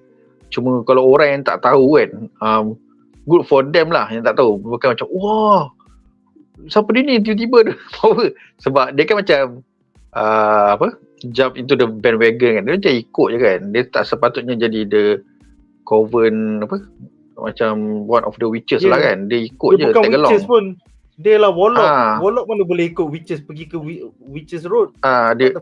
Dia tak boleh ikut, dia pun tak ada function pun, dia ikut je. Aku pun dia punya plot yang dia ikut tu pun macam dah pelik macam. Boleh kau bagi outsider ikut kan. Lepas tu benda ni patutnya dia antara sisters lah kan. So itu pun macam dah boleh jadi petikai kan. Tapi macam siapa yang follow macam dia ni macam tak ada function kan. Tapi rupanya plot twist dia ni, rupanya dia ni ada power lagi. Siapa yang tak tahu dia ni Weeknd akan macam, siapa yang invested maybe seronok lah kot, tak tahu lah kan. Tapi yang macam kita dah tahu daripada first episode, dari first episode lah sebelum tayang kita dah tahu tu Weeknd. So tak, nothing surprise us lah kan. Macam bodoh je. Cuma tu lah cara dia buat tu pun, dia kan bila kau buat the revelation dia macam surprise ke plot twist ke kan, kau kena buat investment lah. Kau kena bagi orang invested dengan that character. Aku tak pernah ambil kisah pun pasal karakter ni. Walaupun aku dah tahu dia siapa, aku tak excited. Bukan sebab dia gay ke apa kan, tapi macam sebab karakter dia tu pun, cara dia ditulis, cara dia buat macam tak ada yang menarik pun. Dia kan, dia budak yang whining. Kau tak ada backstory. Siapa dia sebelum dia jumpa Agatha? Apa sebab konon misteri. Nak sangat Agatha? Kononnya misteri lah. Tapi misteri is another part. Dia as a character, as a person character, penulisan dia untuk pun tak ada yang menarik. Kau tak invested pun dia ni. Kau nak macam ada take care ke dia ke, kau nak rasa macam kau faham dia ke apa, kau tak ada kisah pasal dia. Untuk aku lah, orang lain tak tahu, mungkin lah ada ni kan, tak ada connection, tak ada apa. So bila dia revelation dia macam, ataupun plot twist ke apa, surprise, apa benda yang nak ni kan, tak ada nothing, tak ada benda yang best pun. Boleh dikatakan semua karakter dalam tu pun tak ada macam, tak ada yang menarik. Satu karakter pun tak menarik. Aduh, aku boleh katakan Agatha ada menarik masa dekat WandaVision. Walaupun dia tak sepengan kan, tapi dia macam steal the show tau. Sebab tu dia dapat dia punya show sendiri. Tapi dalam show dia sendiri ni macam dia pun kurang menarik. Faham tak? So tak ada apa yang boleh yang drive kau untuk, dia dah buat dah setiap episod. Setiap episod ada satu karakter akan shine. Dia macam masa episod nombor 3 kot. Nombor 3 ke nombor 2? Nombor 3 kot. Dia bagi yang sisters yang buat potion tu. Macam potion tu. Tu time dia untuk shine. So tu that her moment. Itu pun sebenarnya bagi aku tak menarik pun. Lepas tu dia buat pula dekat yang apa untuk protection tu. Protection tu. Itu pun kau tak ada rasa apa-apa. So untuk yang terbaru nombor 5 ni, bagi aku patutnya kau bagi yang habiskan yang bosan-bosan ni, makcik tua tu. Tapi kau dah plot tu, kita bagi Agatha dulu. Kau dah bagi Agatha dulu, lepas tu kau dah bagi macam ni semua. So makcik yang tua tu lagilah orang takkan ambil kisah. Sebab dia punya time to shine tu dah habis bagi aku. Kalau kau dah buat selepas Agatha, tak siapa ambil kisah dah pasal kau. Sebab ni patut time kau. Sebab kita dah kita pun faham benda ni boring. Habiskanlah yang tak best ni. So kita pun tahu Agatha kau simpan last. Kau dah buat plot twist. Agatha sebenarnya tak last. Sekarang ni Agatha punya apa dia panggil macam test lah, punya test. Agatha punya test ni. Macam test, macam dia punya dia yang boleh communicate dengan orang mati semua. Aku macam, kalau kau dah buat Agatha ke untuk episod ni, episod 6 kau nak makcik ni, siapa nak ambil kisah je? Tu pun macam tu satu hal. Lepas tu episod ni pun macam Agatha punya momen pun aku macam okey lah, aku dapat lah tahu backstory dia punya rupanya mak dia dengan coven dia semua nak bunuh dia. Tapi dia konon dia simpan lagi, tak beritahu sebab apa dia nak bunuh. Dia simpan lagi, kononnya lah. Lepas tu dia bunuh semua mak dia dan power kan. Itu pun kau tak rasa macam apa yang menarik kan. So tak ada apa benda yang macam kau excited untuk next episode. Lagilah kau tak ada excited untuk next episode sebab kau dah tahu dah idea makcik tu yang boring tu, kau nak cerita satu siri pasal dia. Lepas tu pun kau nak sambung terus pun tak apa. Kita dah tak kisah pasal makcik tu dah. So aku pun tak tahu macam apa arah tuju series ni. Yang kita tahu 2 episod terakhir. Itu yang kita tahu. Itu 2 episod terakhir je kita tunggu. Yang in between ni kita tahu yang tak best lah. Itu pun dia janjikan ini yang best 2 episod terakhir. Itu pun kalau best. Kalau tak best, aduh, kemungkinan besar tak best lah. Rekod memang rekod Marvel akan jadi macam Secret Invasion, akan ada super Gaia, super Billy bro. Super Billy dia akan lempang Agatha sampai mati. Lepas tu dia hidupkan mak dia balik. Mak aku dah balik. Yeay. Dia lempang dia jadi OP. Lempak Mephisto bro. Dia jadi paling OP lah. Daripada gay jadi bisect terus kan. Jadi boleh power, banyak power dia lah. Tahu tak? So dah lah, dia tak ada explanation. Kau tak invested dengan watak Billy tu. Kau tak invested dengan Agatha yang best masa awal edition pun dah macam tak ada apa menarik. Kau nak simpan-simpan misteri kenapa dia ni pun kau tak ada rasa kisah. Macam makcik lain pun, makcik yang Chinese tu mati pun tak ada siapa kisah, tak ada siapa sedih tu. Kan aku macam okay fine macam tu. Kau tak, itu nampakkan kau karakter yang kau nak cuba ni bagi orang invested, orang tak ambil kisah. Berbeza dengan Penguin nanti yang kita cerita ni, karakter ni memang orang akan ambil kisah. Beza gila kata dengan Penguin. Inilah kau mengharapkan makcik-makcik ni orang ambil kisah, tak ambil kisah tu. So kalau kau tanya aku plot twist dia, tak ada apa yang plot twist kau surprise, tak ada nothing. Aku tak rasa apa-apa pun. So kita tengok je lah apa akan jadi dalam episod 6. Aku tengok hari ni macam dia tak keluar lah. Aku tak tahu aku yang tak dapat ke semua orang tak dapat episod 6. Aku tak tahu apa jadi. Tu je lah Nick. Alright, so daripada shit of the week, kita go to the super of the week, iaitu The Penguin season 1 episode 3. Soalan untuk Munif, apakah pendapat anda tentang cara The Penguin season 1 episode 3 memperkayakan filem The Batman dengan menonjolkan The Riddler as an actual threat to Gotham City denizens ya. Kita nampak beratus-ratus orang mati tenggelam seperti parents Victor Aguilar. Dan siri ni seminggu selepas filem The Batman, The Penguin ni. So kita dapat juga nampak the ongoing Sofia Falcone dan Oscorp collab untuk jadi raja dadah terbaru Bliss di Gotham. Diorang dah macam, kita dah berjaya. Kita dah dapat bekerjasama dengan Triad. Lepas tu Maroni Crime Family datang lepang diorang. So apa pendapat korang? Tanpa spoiler episod hari ni kebanyakan panelis tak tonton ni. Silakan. Apa yang aku boleh cakap dengan series Penguin ni, as a TV series, not only as a standalone TV series, tapi as part of the Matt Reeves punya cinematic universe lah, expansion from the movie, is that this is what a TV series dalam expanded universe should be. So benda ni aku tujukan khas ke Marvel lah sebenarnya. Sebab bila aku complain pasal Marvel, cakap TV series langsung tak ada connection, bukannya aku nak Thanos, faham tak? Thanos ada dalam Hawkeye, Thanos ada dalam Falcon and the Winter Soldier, Thanos ada dalam She-Hulk, bukan macam tu. Tapi kalau kau tengok macam The Penguin buat, dia very macam mana, benda tu tak adalah penting sampai dia menggegarkan TV series tu. TV series tu do dia punya own thing, betul. Tapi cara dia nak tambah some layer to the TV series tu, dia reference balik the movies. And then the movies tu pula jadi lagi in-depth because of how the TV series pakai element from the movie. So dia just symbiosis. So benda yang TV series tu buat, menaikkan the TV series and menaikkan the movie yang dah pun ditayangkan beberapa tahun lepas. It's so good. And it's so simple. And it's so easy to do yang sebenar.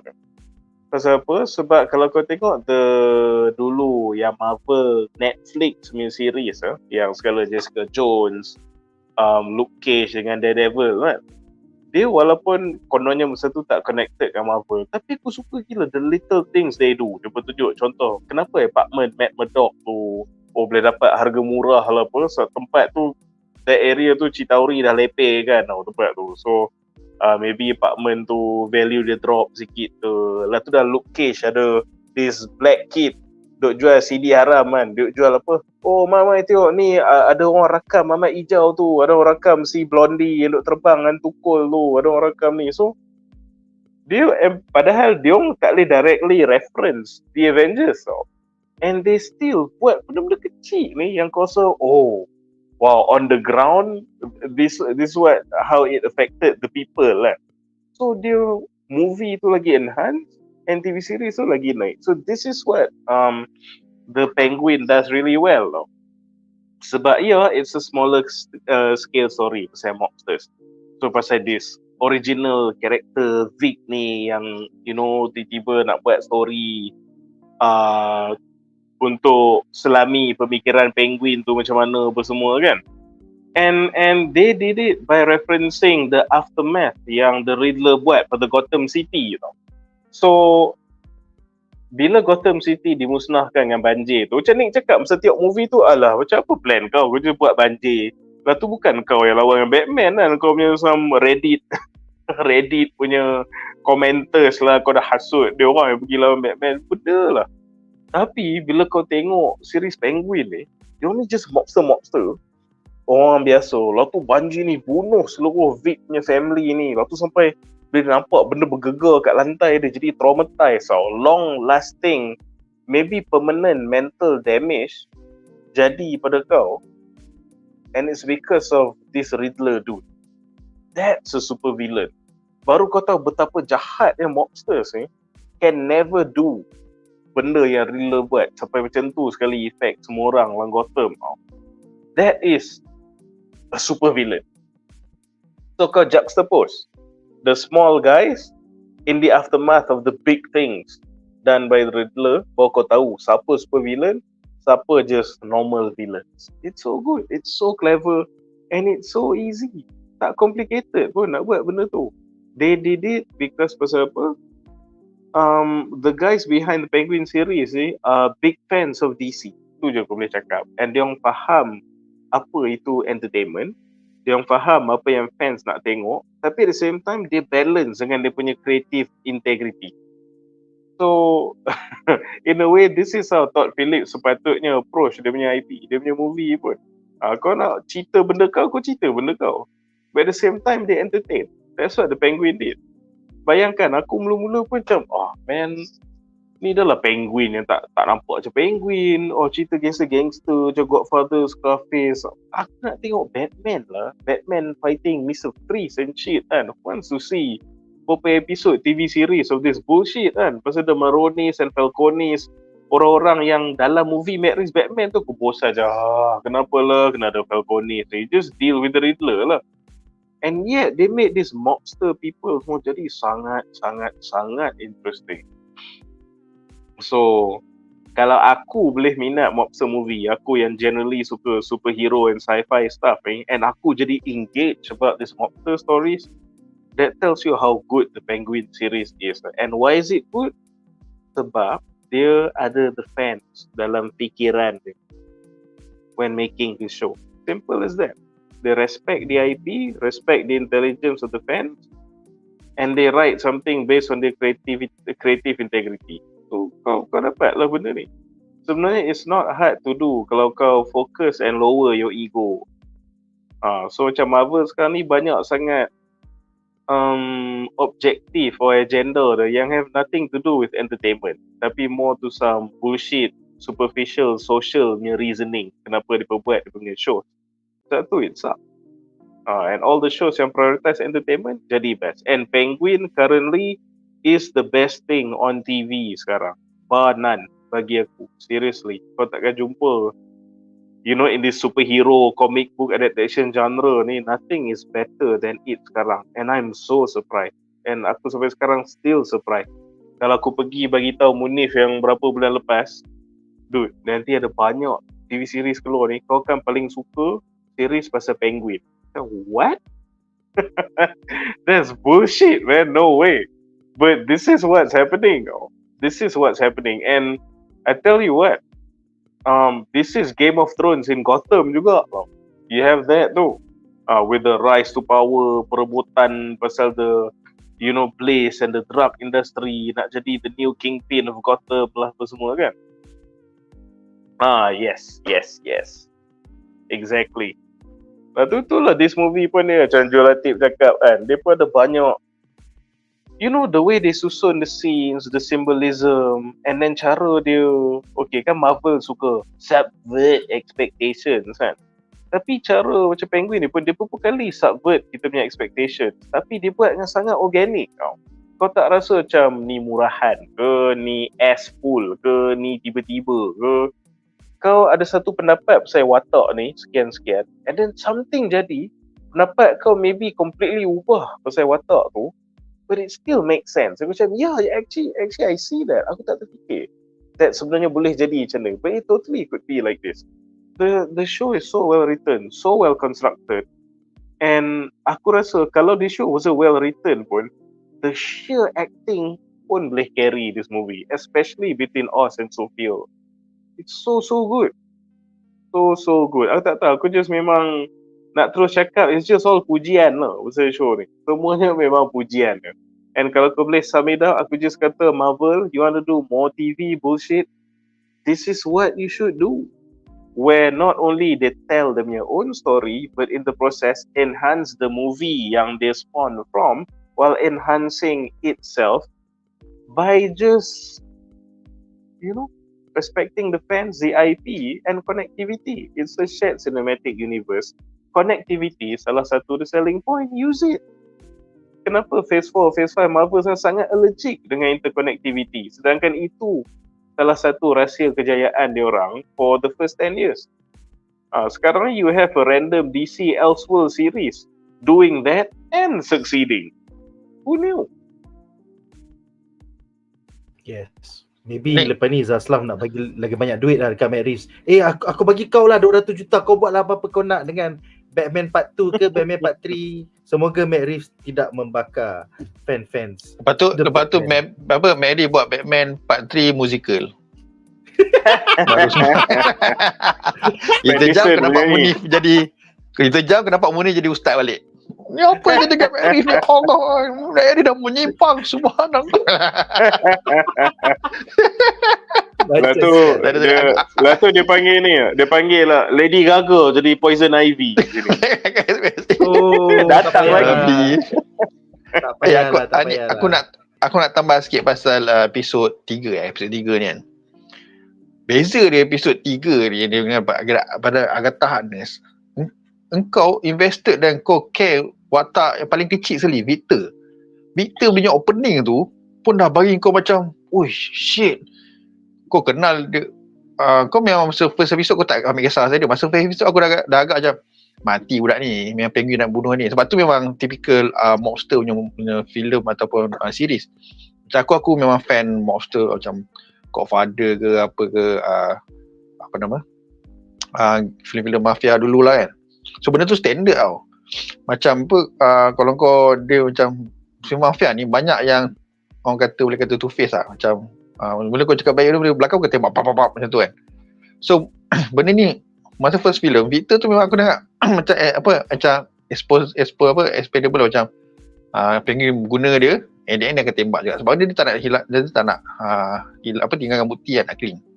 Mula aku tak ambil kisah pasal dia tahu ni mati. Tapi bila aku tengok episode 3 ni, starting kau tengok backstory pasal Victor ni, engkau lagi faham dia, kau lagi ambil berat pasal otak dia yang paling kecil yang tak ada apa-apa pun dia ni. Dia just driver je. Lepas tu kau faham dia, dia ni ada awet, ada family, baik, bapak dia semua. Tiba naik kat ni atas bangunan, nak jadikan cerita, bila dia mati semua family macam tak ada apa sebatang kara. Dia dah tak ada apa nak buat dah. Tapi dia dapat second chance untuk jadi driver penguin. Itu pun dah dia hidup di hujung tanduk tau. Dia macam berbagai telur di hujung tanduk. Anytime boleh mati kena bunuh dengan penguin. So tapi macam dia nak penguin buat bagi dia decision pergi tu. bro. Penguin cakap, Itu kau nak ikut yang buat awet lagi kau, best. pergi lah. Itu yang buat lagi best cerita ni. Kau macam dah kau dah nampak dia ni dia takkan tinggalkan penguin sebab dia memang baik kalau dia. So, dia ni saksi. So anytime kalau kau ada belah, dia boleh kena bunuh dengan penguin macam tu. Mula kau rasa dia takkan pergi kot, tapi dia dia suruh awet dia beli tiket lah apa semua. Ikut pula. Kau macam kau invested dengan dunia cerita. Dia ni nak ke mana ni kan? Kau mula tak ambil kisah dia, tapi kau nak tahu apa jadi kat Victor ni kan. Dia nak pilih awet dia ke pilih penguin ni kan. At the end pun dah kantor penguin tu. Kau nak curi dia ni, kau nak belah ke apa kan? Tak, aku waktu kata aku tak boleh belah dia kata kan. Kau ingat aku hand kau prison ke kan? Kau sebabkan ni je, kau takut sebab ni je. Waktu kata you have something big than this. Kau takkan kau nak hidup kau asyik nak takut dan mati semua kan.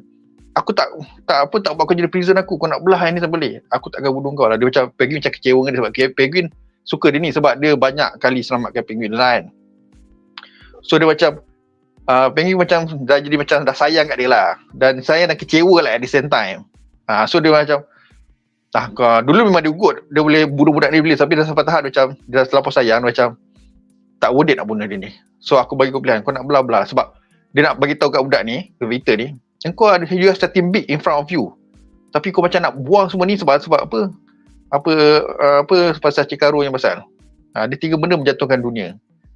Duit, Cikaru, dia pun semua dekat dah. Sebab kan ni takkan kau dia nak tunjukkan macam kalau kau ikut awet kau ni, kau buat pilihan yang salah lah. Sebab tu dia sampai tahap dia tak payah bunuh kau. Kau nak belah, kau belah. Aku tak nak kau. So kat situ tu macam wish. Cerita ni makin deep tu macam engkau dah macam ambil berat pasal Victor yang tak ada apa-apa ni. Pasal penguin satu hal lah. Dia pun macam dia nak bagi tahu sebab dia beritahu Victor ni. Kalau kau rasa kau menyelan macam telur judul tanduk. Aku ni hari-hari fikir macam tu. Aku ni nak kena dengan Falcon ni punya ni atau kena menipu diorang lagi apa semua. Life aku semua macam over the age macam dekat age je life aku ni sentiasa. So tak payah sembang. Kalau kau setakat takut aku nak tembak kau je, kau takut dengan aku seorang kan. Aku ni berapa orang keliling aku ni kan, tapi aku boleh hidup je. Sebab tu dia nak cakap aku dengan kau sama kan. Kau tak nampak benda tu. Kita kena make something for us kan. Orang macam kita ni kan, takkan kau tak nak lepas kau kan. So dia punya moment tu aku macam uish, aku lagi ambil berat pasal Victor ni daripada Billy bodoh kat Agatha Anas tu. Victor ni lagi tak ada apa-apa. So itu bro, episod ni pasal Agatha setiap minggu ada 25 minit je. Kita tak dapat itu satu hal. Cerita Billy tu kita tak kenal pun Billy. Dah 5 episod kau tak kenal Billy. Victor kau bagi 10 minit je dalam episod sejam, kau bagi 10 minit. Kau dah sayang Victor bro dalam 10 minit. Betul. Masa kau dah sayang Victor, lepas tu macam itu tak ada cerita lagi pasal macam mana jerit perih penguin dengan Sofia ni nak convince triad lah apa cara orang buat ni siap menipu. Kita orang dah dapat persetujuan daripada ni. Padahal tak ada pun lagi. Dah lah orang yang dia dapat persetujuan tu dia petik tu, orang boleh benci Sofia tu. Macam penguin ni memang kepala gila tu. Dia memang langgar, memang cakap ke. Memang muka-muka fail. Lepas tu lala ending lah aku macam mana dia nak convince orang paling tak suka dia ni. Macam cara ugut macam bijak kat lah. So dua ni pun macam nak ke arah nak dapat tu punya lah susah. At the end habis macam tu je aku macam oi, buat penat saya kau ni berbual, kau hampir mati, kau ugut dia ni apa semua. At the end tak ada apa-apa pun. Dia cakap oi buat api lah. Cerita ni buatkan kau tak sabar nak tengok next episode. Apa jadi sial. Setiap episod tu macam ada je something. Ni betul boleh plot twist lah, ada apa ni. Ni betul setiap episod ada plot twist, setiap episod ada kekuatan. Tak ada setiap episod dah tahu dah. Ni boring. Kita tu 2 episod terakhir tak ada. Setiap episod something happen. Setiap episod pun ada kau ingat semua smooth tak smooth. Ada plot twist. Kau dah build up macam ni. Macam ni je habis. Kau penat je sah. Tapi kau tahu episod ni macam mana pula diorang nak surprise kita ni kan. Mesti penguin ni memang tak ada je benda yang magic dari bawah sleeve dia. Ada je lah. Dia memang hidup dalam click of the age lah. Macam tak kisah apa jadi aku langgar je. Nanti itu kemudian fikir itu episod keempat aku dah tengok dah. Memang dia cerita pasal Sofia tu memang lagi satu masterpiece lah. Kau tunggu siapa? Kau tunggu Penguin punya backstory pula. Macam mana aku tak tahu lah macam mana nak buat. Kau dua watak sepengan ni pun kau dah buat sangat cantik.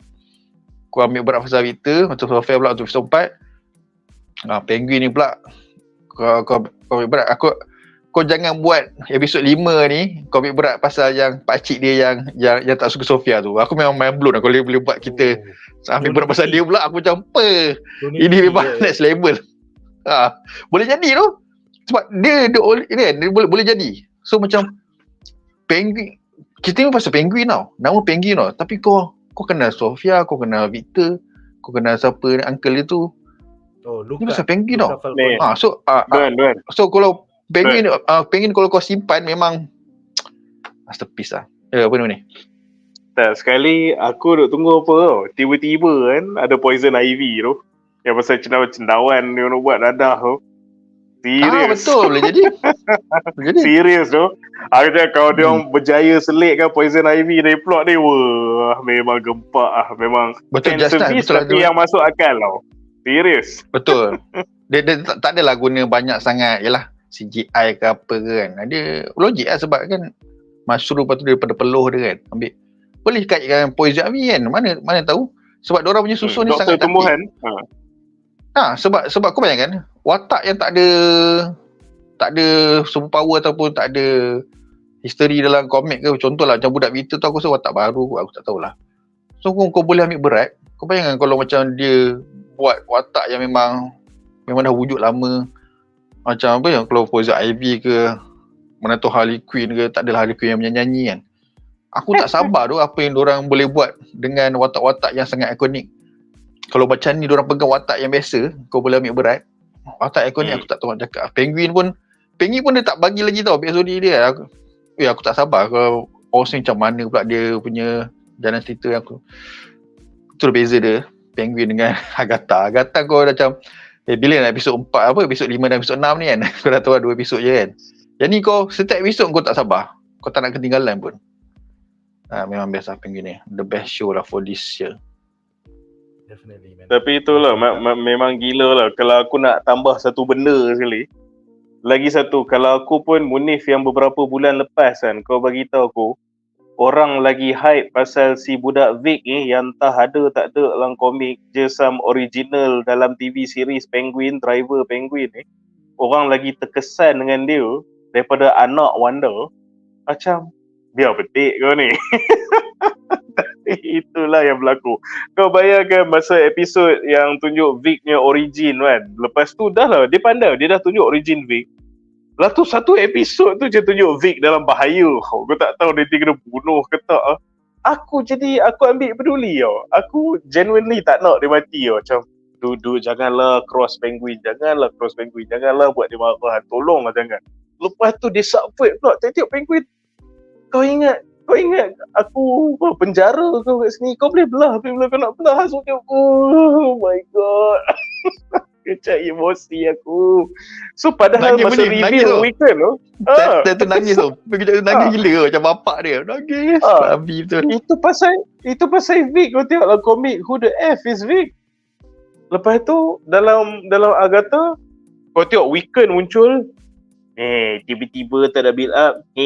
Lah tu duk main lagu Billie Eilish lah. Macam ya Allah, apa masalah korang ni? Korang ni dah kenapa? Dah gila ke? Bodoh. Tapi Munif, aku rasa kan dia lagi mind blown. Rupanya Vic ni at the end last kan, ataupun dekat filem Batman ni, rupanya dia adalah cyborg. Dia Victor, dia cyborg rupanya. Dia kena tangkap. Kepala otak kau. Cyborg. Cyborg yang disuka Kau air jangan ramai. merosakkan sini ni. Boleh tak? Tak, Nama sama Duan. Vic jugalah. Nama sama Vic kan? Victor kan? Duan, jangan. Sekali sebab okey lah, fine. Dia university, dia gritty sikit kan. Tentu sebab dia dah duk berjalan dengan Penguin, duk lawan gangster ni. Sekali Vic first time tembak tu bunuh orang. Tembak kan. Lepas tu dia besar, dia jadi dead shot. Dia tembak orang. Okey juga. Sebab banyak black character yang dia boleh jadi. Green Lantern ke, tiba dia pakai cincin. Betul sekarang ni. Korang merosakkan siri yang awesome ni. Korang merosakkan. Cincin Falcone tu sebenarnya. Betul. tak sebab kita nak something for Vic tau. Kita tak nak dia sisirkan sebab dia watak dia sangat best. Kita nak dia jadi somebody tau sebenarnya. Jadilah sideboard ke, Grey Lantern ke, Deadshot ke, tak kisah. Tapi favourite part aku dalam episod ni adalah di mana bila Vic datang balik dengan kereta, lepas tu dia pergi hentam orang jahat. Baru ni, lepas tu Penguin, you came back bro, you are back. You are back. Oh, dia macam tapi dia punya conclusion lah.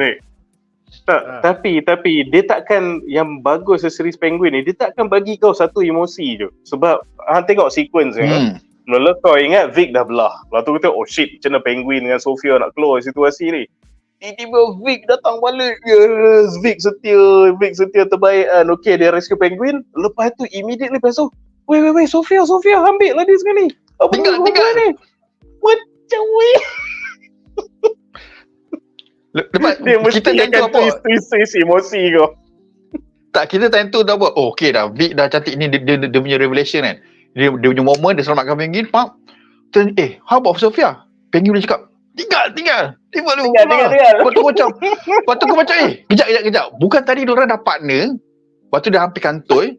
Kenapa dia nak tinggalkan Sophia? Kan akan jadi masalah untuk dia. Kau dah risau kat Penguin dengan Vic pula lepas ni. Tak kau bawa musuh dengan Sophia. Itulah dia. Apa benda ni sial? Aku tak sabar nak tengok next episode. Macam next episode kau pula faham Pak Sophia pula. Aku macam sial lah, siapa aku nak follow ni? Kau dah suka semua tau. Walaupun semua pun fucked up, semua pun best. Kau dah tak tahu nak pilih siapa. Dulu mungkin kau nak berat pada Penguin kan. Tapi sekarang ni macam Sophia pun baik. Macam mana ni kan? Macam tu lah. So lepas ni kau tak tengok Penguin pula punya backstory. Nanti kau akan jadi Penguin balik. Gila lah filem. Cerita ni memang bagus lah. Satu keunikan yang wujud di dalam siri Game of Thrones yang buat orang seluruh dunia suka. Pasal kau tak tahu yang villain pun ada backstory dia, hero pun ada backstory dia. So kita nampak tu sekarang. Siapa kau nak sokong ni kan? Di Gotham. Yes, siapa yang kau nak sokong? Definitely. So sebagai rumusan, Super of the Week, siri The Penguin, Shit of the Week, Agatha. Cepatlah habis. Aku dah malas nak. Tapi Nick, caveat kita kena tambah walaupun tiap-tiap minggu Penguin menang, tapi ni final 2 episode Agatha yang dinantikan ramai akan datang. Mephisto. Itu Penguin pula tiba ada Green Lantern jadi Shit of the Week. Agatha pula cerita. Tiba Victor jadi cyborg, kau tak tahu. Victor tiba jadi cyborg kena eksperimen dengan Falcone. Kena eksperimen dia cyborg. Korang je lah. Terus tukar. Itulah harapannya kita takkan dapat Super Billy macam Super Gaya di penghujung Secret Invasion tu. Kan dia lempang Mephisto sekali kan. Bagi mak saya balik hidup. Lepas tu Scarlet Witch datang balik ke MCU. Macam itulah. Itulah harapan ramai fans MCU sekarang. Alright.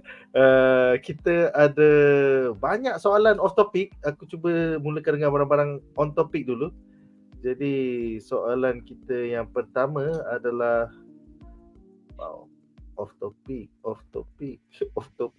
sel tak ada off topic? Okey, kita ada satu.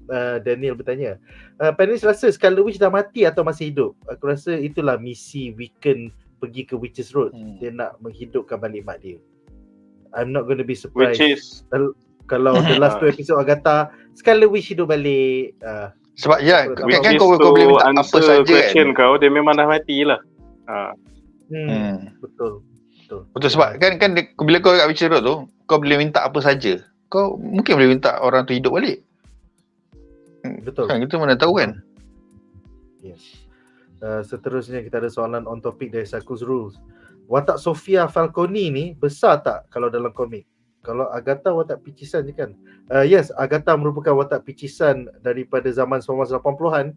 Dia merupakan bibik kepada kumpulan Fantastic Four. Dia semata-mata menjaga bayi kepada Reed Richards dan juga Sue Storm, iaitu Franklin Richards dan juga Valeria Richards. Valeria.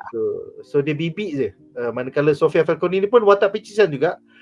Dia dalam storyline Batman The Long Halloween, di mana kita jumpa Alberto dan Sofia Falcone. But beyond, pasal dia masa zaman-zaman awal Batman lah. Sekarang dia dah tak wujud dah kot, aku tak sure. But yeah, she was a character from the beginning of Batman. Save TV ni buat dia jadi awesome. Alright, seterusnya Wan Faris berkata, sesi luahan antara Penguin dengan Sofia dalam episod 3. Korang rasa sesi luahan hati ke hati tu Penguin cuma menipu ke? Nampak sangat lah. Bila Victor tanya, tak nak selamatkan Sofia ke? Tak payah, kita pergi je. Level. Penguin ni interesting. Tak, Penguin ni interesting karakter tau. Dia ni sebenarnya, kau tak boleh cakap dia, kemungkinan at the moment dia memang luahkan apa dia rasa. Tapi dia ni memang live on the moment. Dia mungkin dia jujur, memang tentu memang ada rasa jujur dengan Sofia. Mungkin lah. Sebab kita mana tahu dia kaki kita merah, poker face, suka menipu kan. Tapi kita tak tahu, mungkin ada momen dia memang betul-betul jujur. Mungkin. Tapi bila dah sampai momen yang Lisati dia perlu selamatkan nyawa dia, pergi mampus sama Sofia. Tanya aku kena selamatkan nyawa aku sebab dia tidak katil. Pergi mampus lah. Duan. So benda tu dah berubah-ubah. Yang best tu. Tapi yang Duan, dia lepas, kau pernah tengok episod 4 kan? Dia bila aku tengok episod 4, and dia tunjuk relationship Penguin dengan Sofia in the past. Aku rasa Penguin memang take advantage Sofia. Aku rasa itu yang berlaku. So kau tengok perhubungan dia orang masa episod 4 macam mana in the past. So aku ada feeling Penguin dia cakap baik macam ni dengan Sofia because he knows deep down inside Sofia tu macam mana, and this is something aku boleh work with.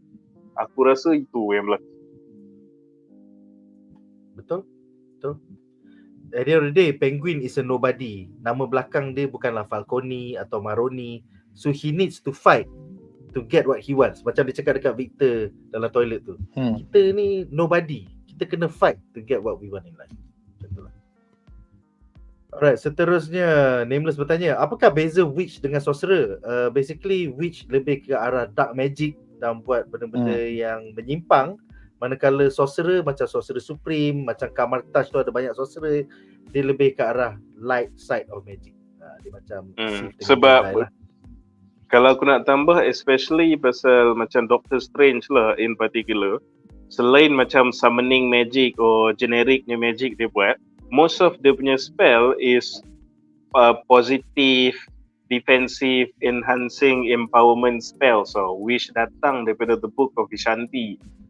So dalam at least Marvel ni, the sorcerer ni, yang nak jadi sorcerer supreme, dia akan banyak source power daripada the book of Vishanti lah, which is orang kata spell yang baik lah, or the polar opposite of the dark hole. Macam tu. Yang witches ni pula, power source dari mana tak kisah, I want all the power tau. Dia moral code tu kurang sikit. Itulah. Satu ke arah Vishanti, satu ke arah Ceton. Macam itulah. Seterusnya, Wan Faris bertanya, soalan untuk panelis, korang nak Sofia Falcone ada tak dalam The Batman 2 filem nanti? Lepas tengok episod keempat hari ini, saya nak dia ada. Apa pendapat korang? Silakan. Aku setuju. Dia jangankan Sofia Falcone ni. Aku nak Penguin jadi main villain dalam nombor 2. Betul. Aku nak Penguin jadi main villain. Siri ni, kita tengok macam mana dia jadi Penguin. At the end of the series, dia dah jadi mobster, king of monster. Dan nombor 2 ni, dia dah jadi the Penguin lah, which is dia ada budak-budak dia jadi kingpin. So dia the main villain. Dia akan menyusahkan Batman pula dengan dia punya connection. Okay, kalau macam Riddler, kuncu-kuncu dia macam bagi Riddler kan. Penguin ni menyusahkan Batman dari segi connection dia lah. Dia monster. Dia boleh buat macam-macam rusuhan apa semua. Batman seorang, kau kena ingat. Batman seorang tau. Penguin ni dia ada orang bawahan dia. So dia ada power, ada connection. So tu kekuatan dia. So tu aku menyusahkan Batman. So aku, kalau dah macam ni, seri Penguin ni, bagi dia main villain jadi Batman nombor 2. Aku dah tak rasa, kau nak bagi orang lain pun dah macam dah tak shock sebab kau dah invested dengan Penguin. Tu bagi aku lah, that's the right way lah. Tapi kalau kau nak lah, kalau Mary nak bagi, memang ada keluar tak dia nak bagi villain lain to shine, ada watak lain, kita boleh buat apa lah kan. Tapi kalau kau tanya aku nak Penguin dekat dalam ni, bukan Sofia je lah. Lepas tu Victor aku nak jadi cyborg dalam Batman. Dia akan jadi cyborg. Dia Duan, boleh. kalau untuk aku pula setuju, it will be really nice kalau kita dapat tengok Sofia di sini, which is pun dia akan jadi a good continuity sebab in the first movie bapak dia was in the movie. So that Falcone presence macam continues on the big screen lah. Tapi at the end of the day, you still tak nak tengok Batman just lawan mobsters. So kita tengok dia lawan actual supervillain juga. So maybe Sofia boleh jadi penghubung Batman to whoever the supervillain is yang dia kena lawan in the second movie tau. So kalau aku nak saja seronok berspekulasi kan, manalah tahu at the end of Penguin dia tunjuk maybe Oz dapat jadi the Kingpin, the new mobster punya boss. But at the same time, the drug trade tu dia either serah kat Sofia, stay out of the business, or dia macam compromise jadi business partner or something. And then the second movie start, Batman nak shut down operation dadah led by Sofia.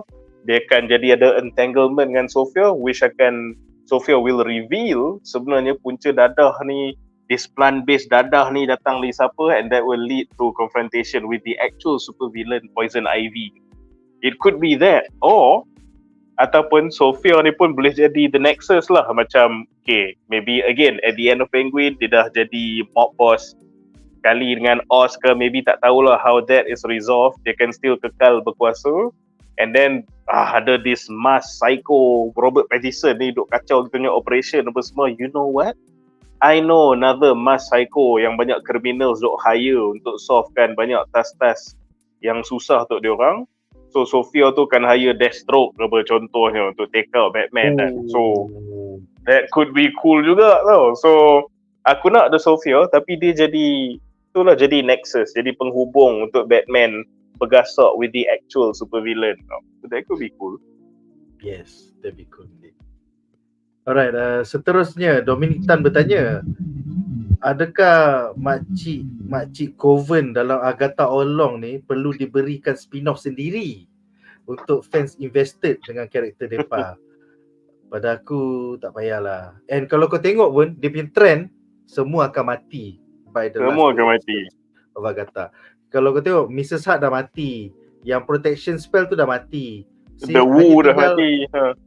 makcik tua dengan yang makcik potions tu. So tunggu masa je untuk diorang mati juga sebelum Agatha. Dia macam ni lah. Dominic, Yang mati pun kita tak kisah pun. Matilah. Sebab Agatha. Betul. Agatha ni pun is already a spin-off. That's the thing. Agatha is already a spin-off from WandaVision, which is a TV series yang birth because of the Avengers. So dia dah spin-off upon spin-off dah. So, and macam Nick cakap, looks like all the supporting characters pun mati. Kalau nak buat meaningful spin-off pun maybe pasal Weekend, but I don't know how an LGBT-led main character will do under all the circumstances. So everything just points to the fact yang, you know what, you should make this series, which is already a spin-off, good in the first place. That's what you should be doing. Walaupun dah agak terlambat to say lah. Itulah. Alright, kita ada 12 lagi soalan. Seterusnya Fat Kevin Loki bertanya kepada Duan, apa tu tunjuk-tunjuk merch tu? Ada tahu apa development ke Duan? Silakan tunjuk merch lagi. Merch yang tadi tu kan? Yang ni? Yelah. Oh, Lock Campus punya figures aku dapat masa dia buat launching dekat Sunway hari Sabtu.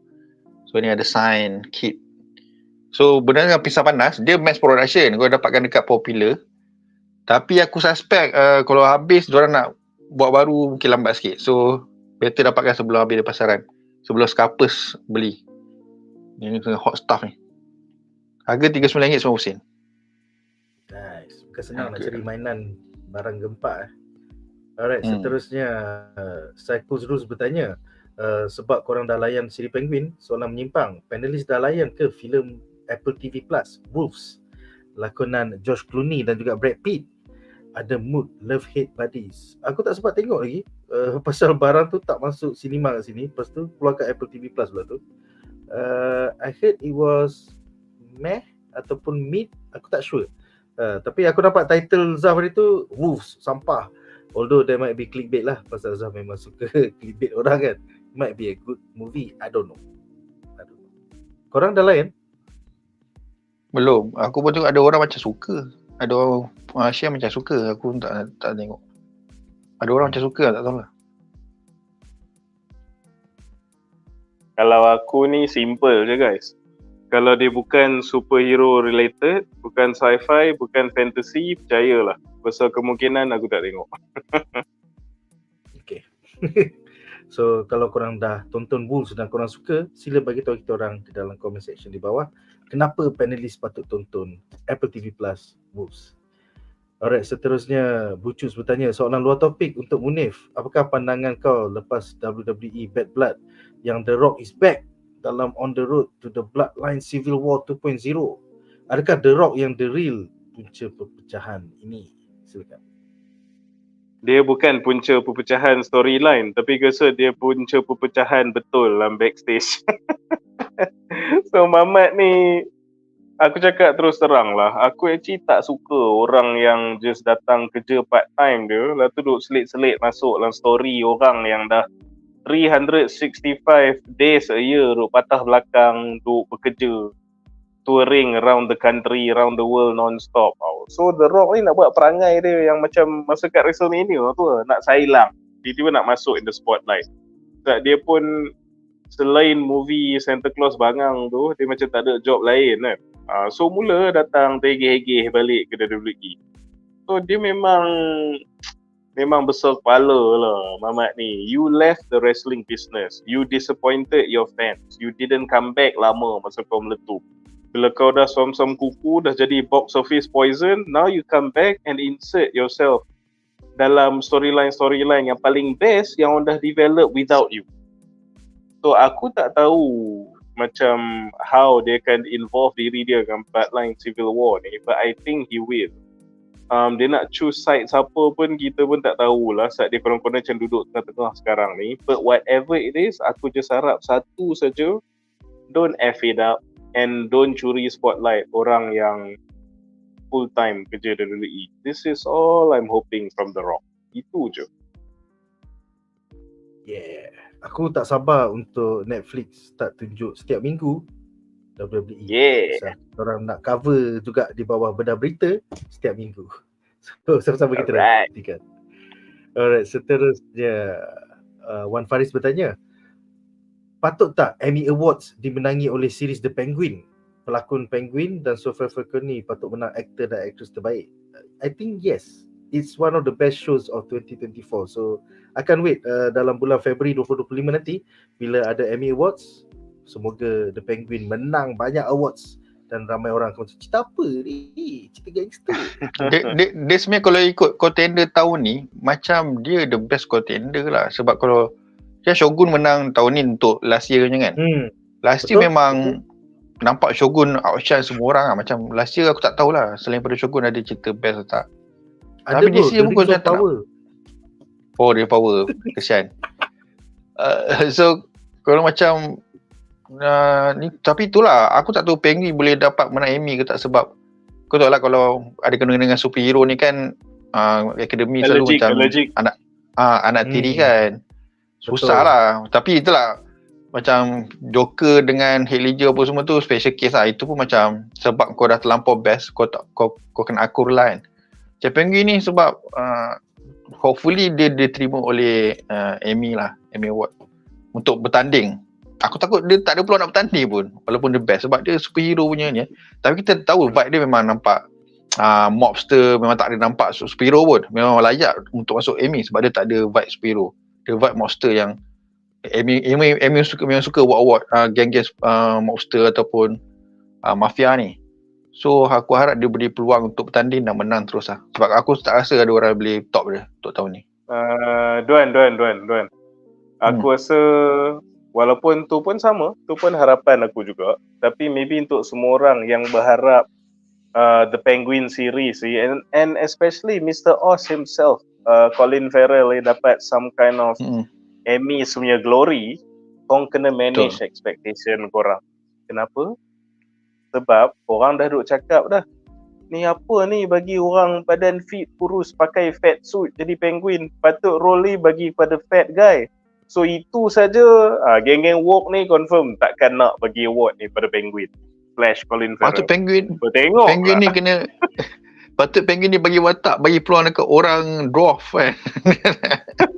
Sebab dia watak dia pendek, dia bagi orang tinggi. Tak tahu lah. Nanti dia kata send the wrong message. You send the wrong message ni. Kesian orang gemuk tak ada job dia cakap ni. Colin Farrell. Itulah, diskriminasi dan agenda dalam award season ni banyak. So mungkin agak susah lah, especially untuk barang genre kan. Genre superhero, so tak tahulah. Seterusnya kita ada soalan back to back tentang panelis dah layan tak anime Uzumaki ataupun Uzumaki siri From daripada MGM. Best cerita ni tapi underrated. So Uzumaki, From, korang dah layan? Aku From tak pernah dengar, tapi Uzumaki tu aku tahu ni Junji Ito punya. Aku dah baca lah manga dia memang masterpiece lah Uzumaki ni. Cuma dia punya anime belum layan lagi. Aku tak jumpa source, nanti minta PM tepi source je nak tengok kat mana. Tapi manga dia aku dah baca lah. So manga dia memang aku siap beli yang hardcover kan. Memang best lah, Uzumaki memang best lah cerita dia. Cuma aku ada dengar cerita first episode studio yang buat tu top notch. Lepas tu diorang kena pecat ke berhenti ke, second episode bagi studio yang murah teruk gila. Ramai orang cakap tu sekarang jadi kecoh lah pasal benda tu. Second episode ke third episode, the first episode okay, tiba second episode dah macam nampak sangat studio lain buat. Tu apa tu ada cerita belakang tabir dia, diorang kena pecat ke tak ada duit ke, macam tu lah. Kesian lah sebab first episode dah power. Dia cakap tu aku tak tahu. Kena scam aku mungkin lah. Tapi dia kata first episode okay. First episode nampak macam dalam trailer lawa, bergerak tu macam lawa gila apa semua. Tapi second episode macam macam benda ni sampah. Macam tu lah, kesian juga. Dia masalah belakang tabir. Okay. Munif, From ataupun Uzumaki?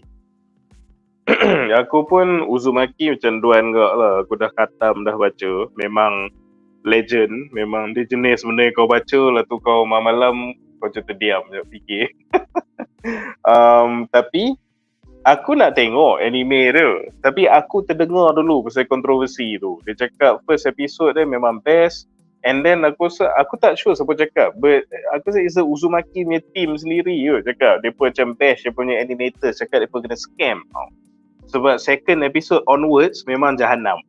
So sebelum aku tengok anime ni, aku dah dapat news macam tu. Dan aku tak nak kecewakan diri aku and invest lah. Benda pun kita dah baca. Dah artwork yang cantik-cantik, story yang indah tu dah ada dalam kepala. So aku takkan risikokan dengan tengok anime yang production dia problematik lah. Yang series From tu pula, From ni masa dia season 1 tu keluar pun aku nak sangat tengok. Tapi masalah aku ni penakut. So aku ni nak tengok bila matahari terbit. Tapi aku bila balik di kerja, matahari dah tak ada.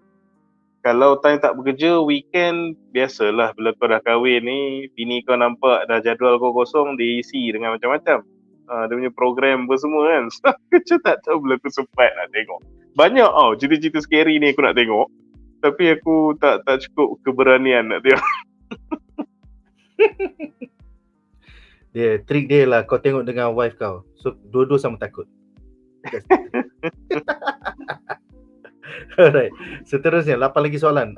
Nasi goreng Tom yang bertanya, korang rasa siapakah pelakon perempuan yang lagi tinggi daripada David Corenswet, 6 kaki 5 inci, dan berbakat untuk jadi Wonder Woman? Jawapan dia simple je. Siapa yang patut jadi Wonder Woman? Munif?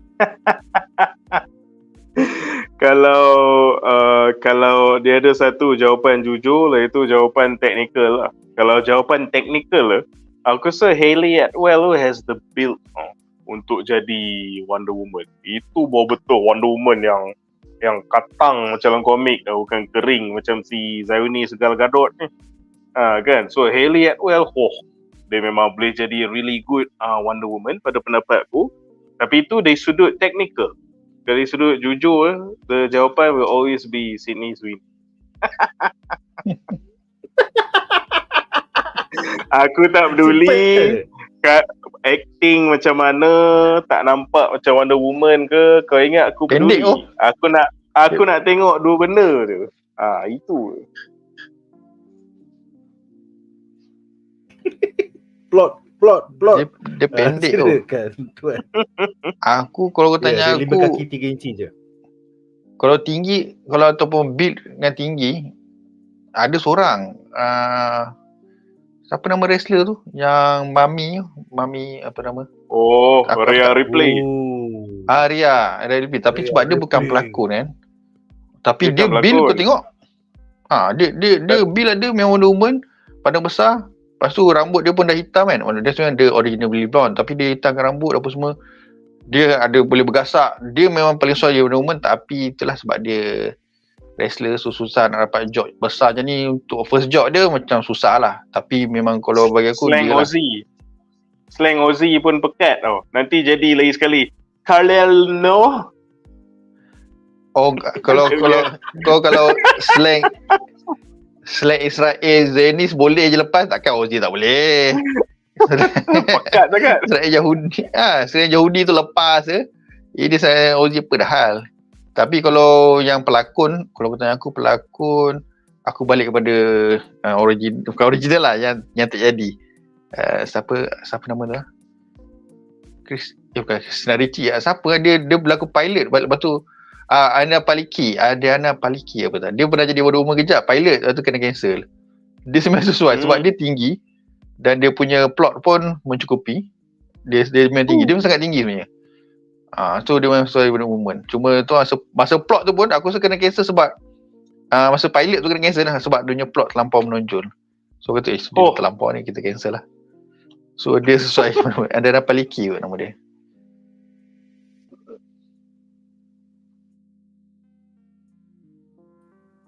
Ya, nama dia adalah Adrian Palicki. Dia ketinggian 1.8 meter. So 1.8 meter ialah berapa kaki Sekejap 1.8 meters in feet adalah 5.9 kaki. 5 kaki 9 inci. So tak setinggi David Corenswell, iaitu 6 kaki. Tak ada wanita yang lagi tinggi dari 6'5" tu memang alien aku. Memang terlalu kurus dan tinggi macam model lah.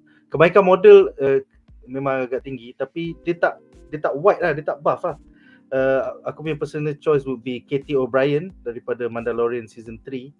Pada aku dia nampak macam tomboy and she has the build untuk jadi Wonder Woman. Tapi dia pun hanya 5 kaki 7 inci yang aku cakap. It's gonna be hard untuk cari Wonder Woman yang lagi tinggi daripada Superman. Kalau betul nak Wonder berlakon. Woman yang tinggi, Yang boleh berlakon. yang Wonder Woman tinggi dan badan besar dan curvy, Mega Thee Stallion.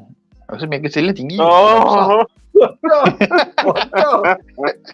Ada si colors, ada si colors. Masih mengamuk semua orang Wonder Woman. Tak payahlah. Penghancur She-Hulk tu tak payahlah. Alright, 7 lagi soalan. Let's turbo through this. Faz bertanya, apa pendapat korang pasal Hasbro auction sale semua Power Ranger items? Aku tak beli mainan, so aku tak sure. Korang ada layan Hasbro auction sale? Aku pun tak collect toys. Aku beli ni pun sebab lot campus. Aku tak collect sangat toys. Mahal lah toys.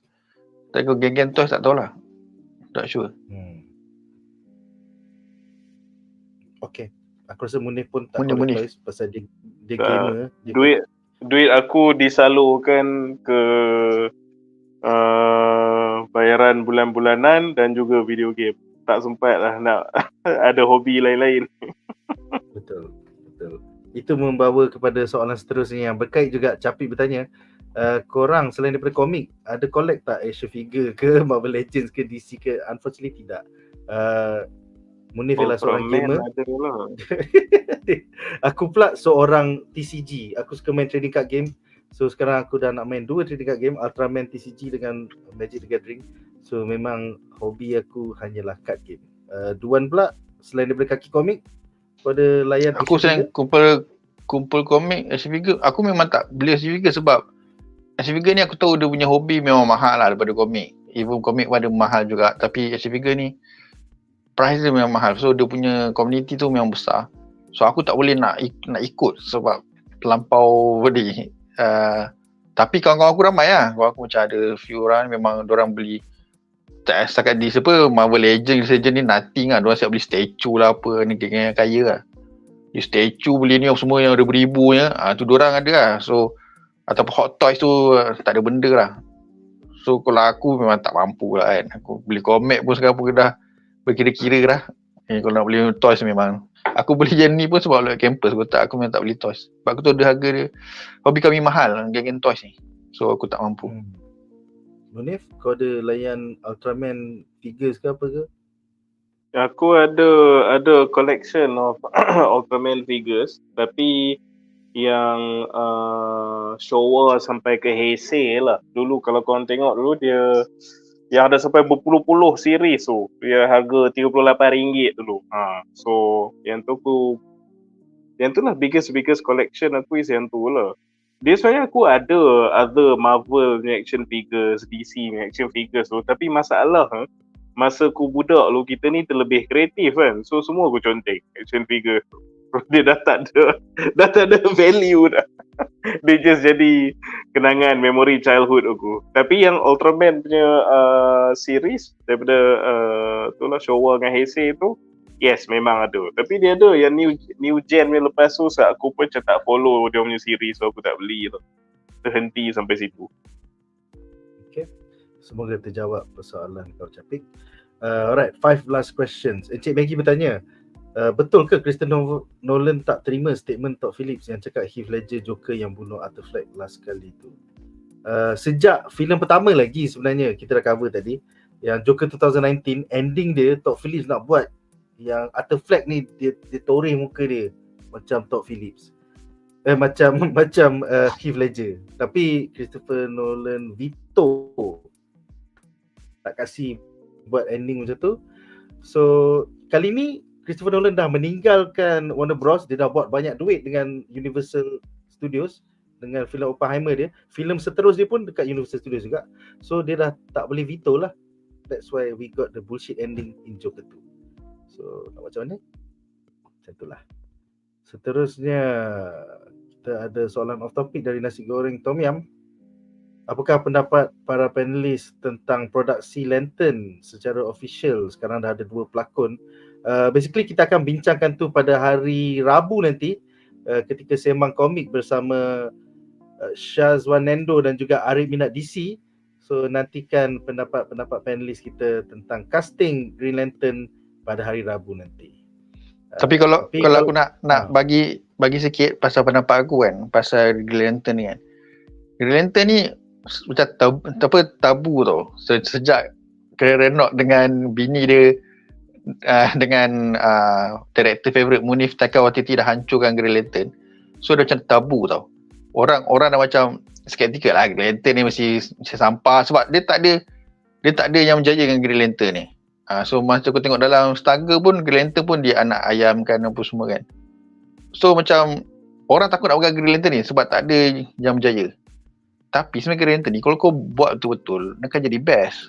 So bila dia announce para pelakon, aku rasa macam ada harapan sedikit lah. Sebab not bad lah line up pelakon dia kan.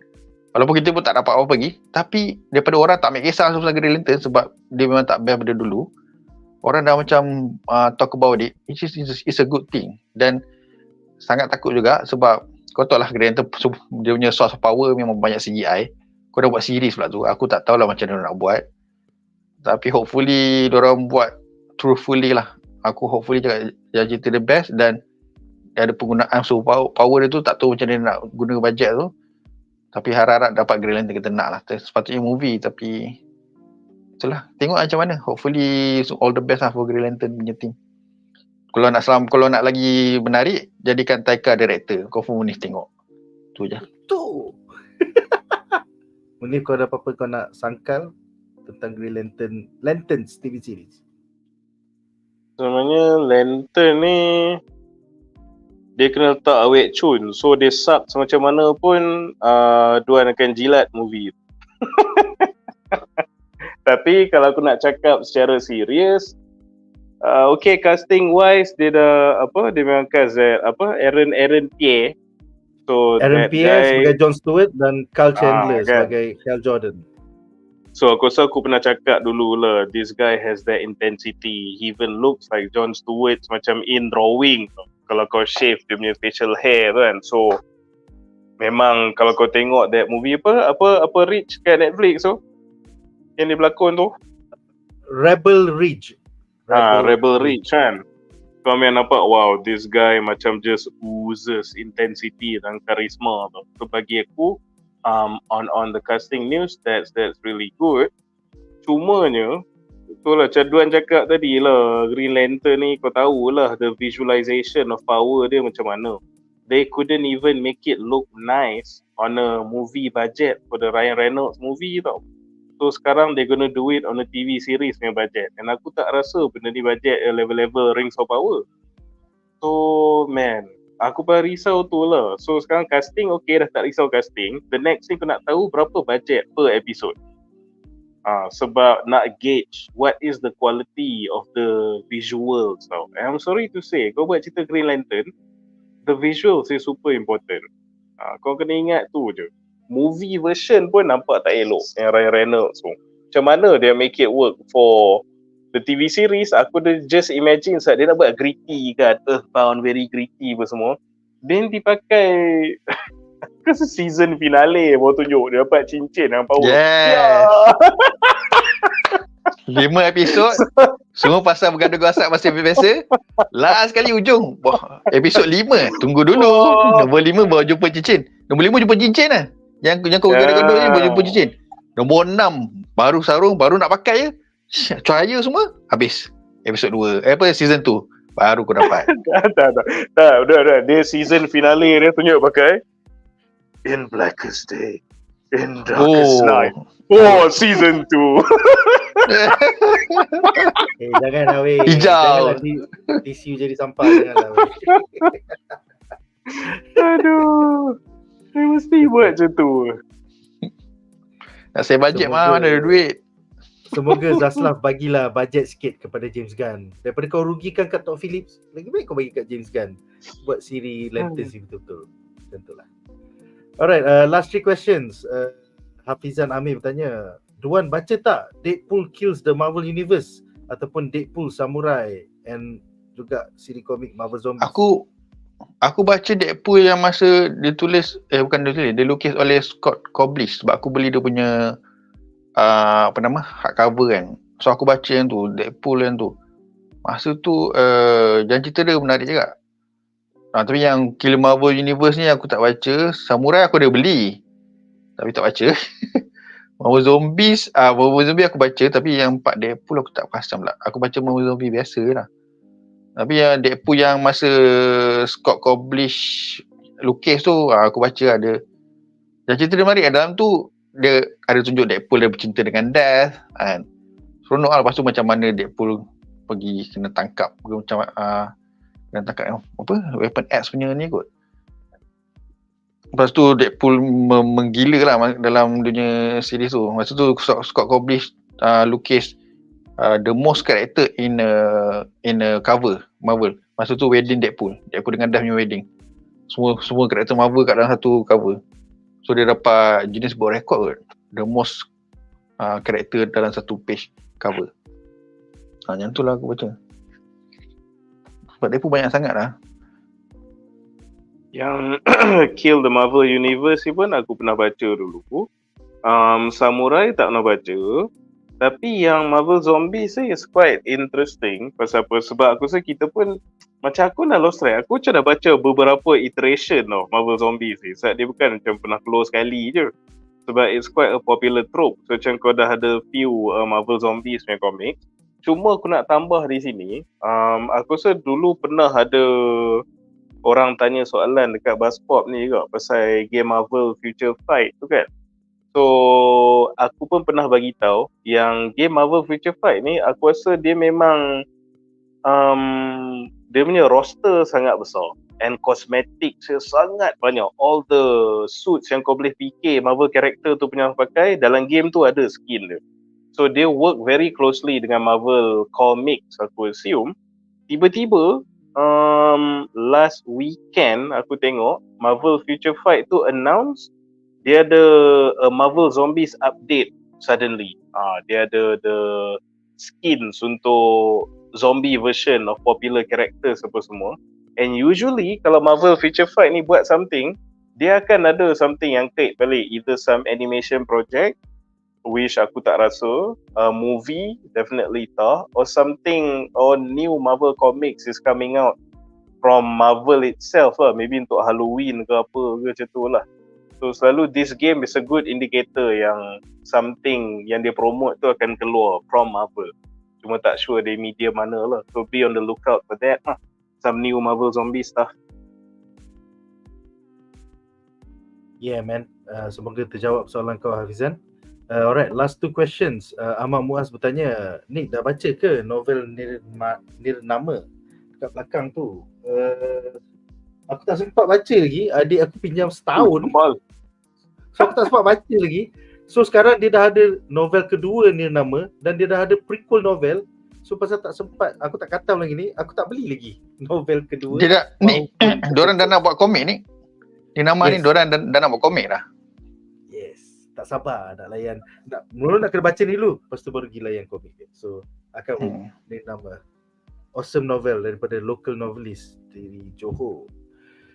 Alright, dengan itu soalan terakhir untuk malam ini adalah daripada Wan Faris. Nak tanya panelis soalan luar topik, korang dah layan ke teaser trailer semesta di sebalik tirai bintang? Kita akan bincangkan tu esok bersama Suresh dan Iki, di mana kita akan react kepada teaser semesta. Personally aku dah tengok, it looks cool. I hope they get funded and it will become a series TV. Masalah banyak produksi-produksi ni adalah dia tak dapat funding lah, TV3 ke ataupun Media Prima ke atau Astro ke. Yelah, selalunya hanya boleh tolong sikit je. Tapi nak jadi kenyataan, kena ada channel yang rela bayar untuk buat episod bro. Sebelum kau jadi Upin Ipin ke, sebelum kau jadi Boy atau kau jadi Eja Ali, MDEC hanya boleh tolong kau up to a point. Lepas tu kau kena dapat order episod daripada Media Prima ataupun Astro Shop. Dia sebenarnya kalau untuk projek untuk starter kan, dia macam startup kan, dia memang MDEC akan bagi untuk macam kickstart lah. So berapa ribu ke juta kan. So bila dah siap tu, dia kena jual dunia tu dekat mana-mana stesen TV nak beli lah. So macam Upin Ipin tu, aku rasa dia dah try banyak stesen TV lah, TV9 ambil. So macam ni, diorang kena pergi semua stesen TV lah. Kau kena tolak dengan TV3, kena pergi Astro. Kena tolak Astro, kena pergi tempat lain pula. So dia kena constantly try pergi kat mana-mana. Kalau tak dapat juga, try lah Netflix ke. Tak Netflix, sekarang pun dah banyak stream kan. Ataupun last resort, kau buat sendiri kat YouTube lah. Tu the only way kalau kau nak tayang jugalah. Itu lah. Banyak source lah sekarang ni. Boleh cuba lah. Kita orang jumpa the founders of Studio Kuasa di Let's Play KL 2-3 minggu lepas. And yes, out of all the booths di Let's Play KL tahun ni, I think they have the best product that ada potensi untuk menjadi the next Agent Ali ataupun Boy. But it's all about funding lah at the end of the day. Kalau tak ada channel yang rela pick them up, alah tak banyak channel kat sini. Tapi yelah, dia orang boleh cuba View, dia orang boleh cuba Netflix, orang boleh cuba Disney Plus, HBO, you never know. Maybe they have the potensi to be the next great anime in Malaysia. Munif, kau ada apa nak tambah?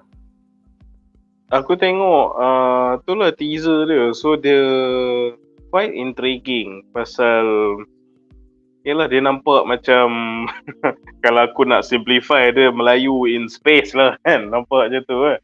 Tapi aku tertarik dengan animation quality dia pun nampak sangat itulah very very whimsical, and it has quite a, walaupun agak generic tapi sangat membangkitkan this interstellar punya macam kind of soundtrack in the back. So creativity wise, I can see these guys, they have a very clear vision of what they want to do lah, and they memang nampak quite interesting.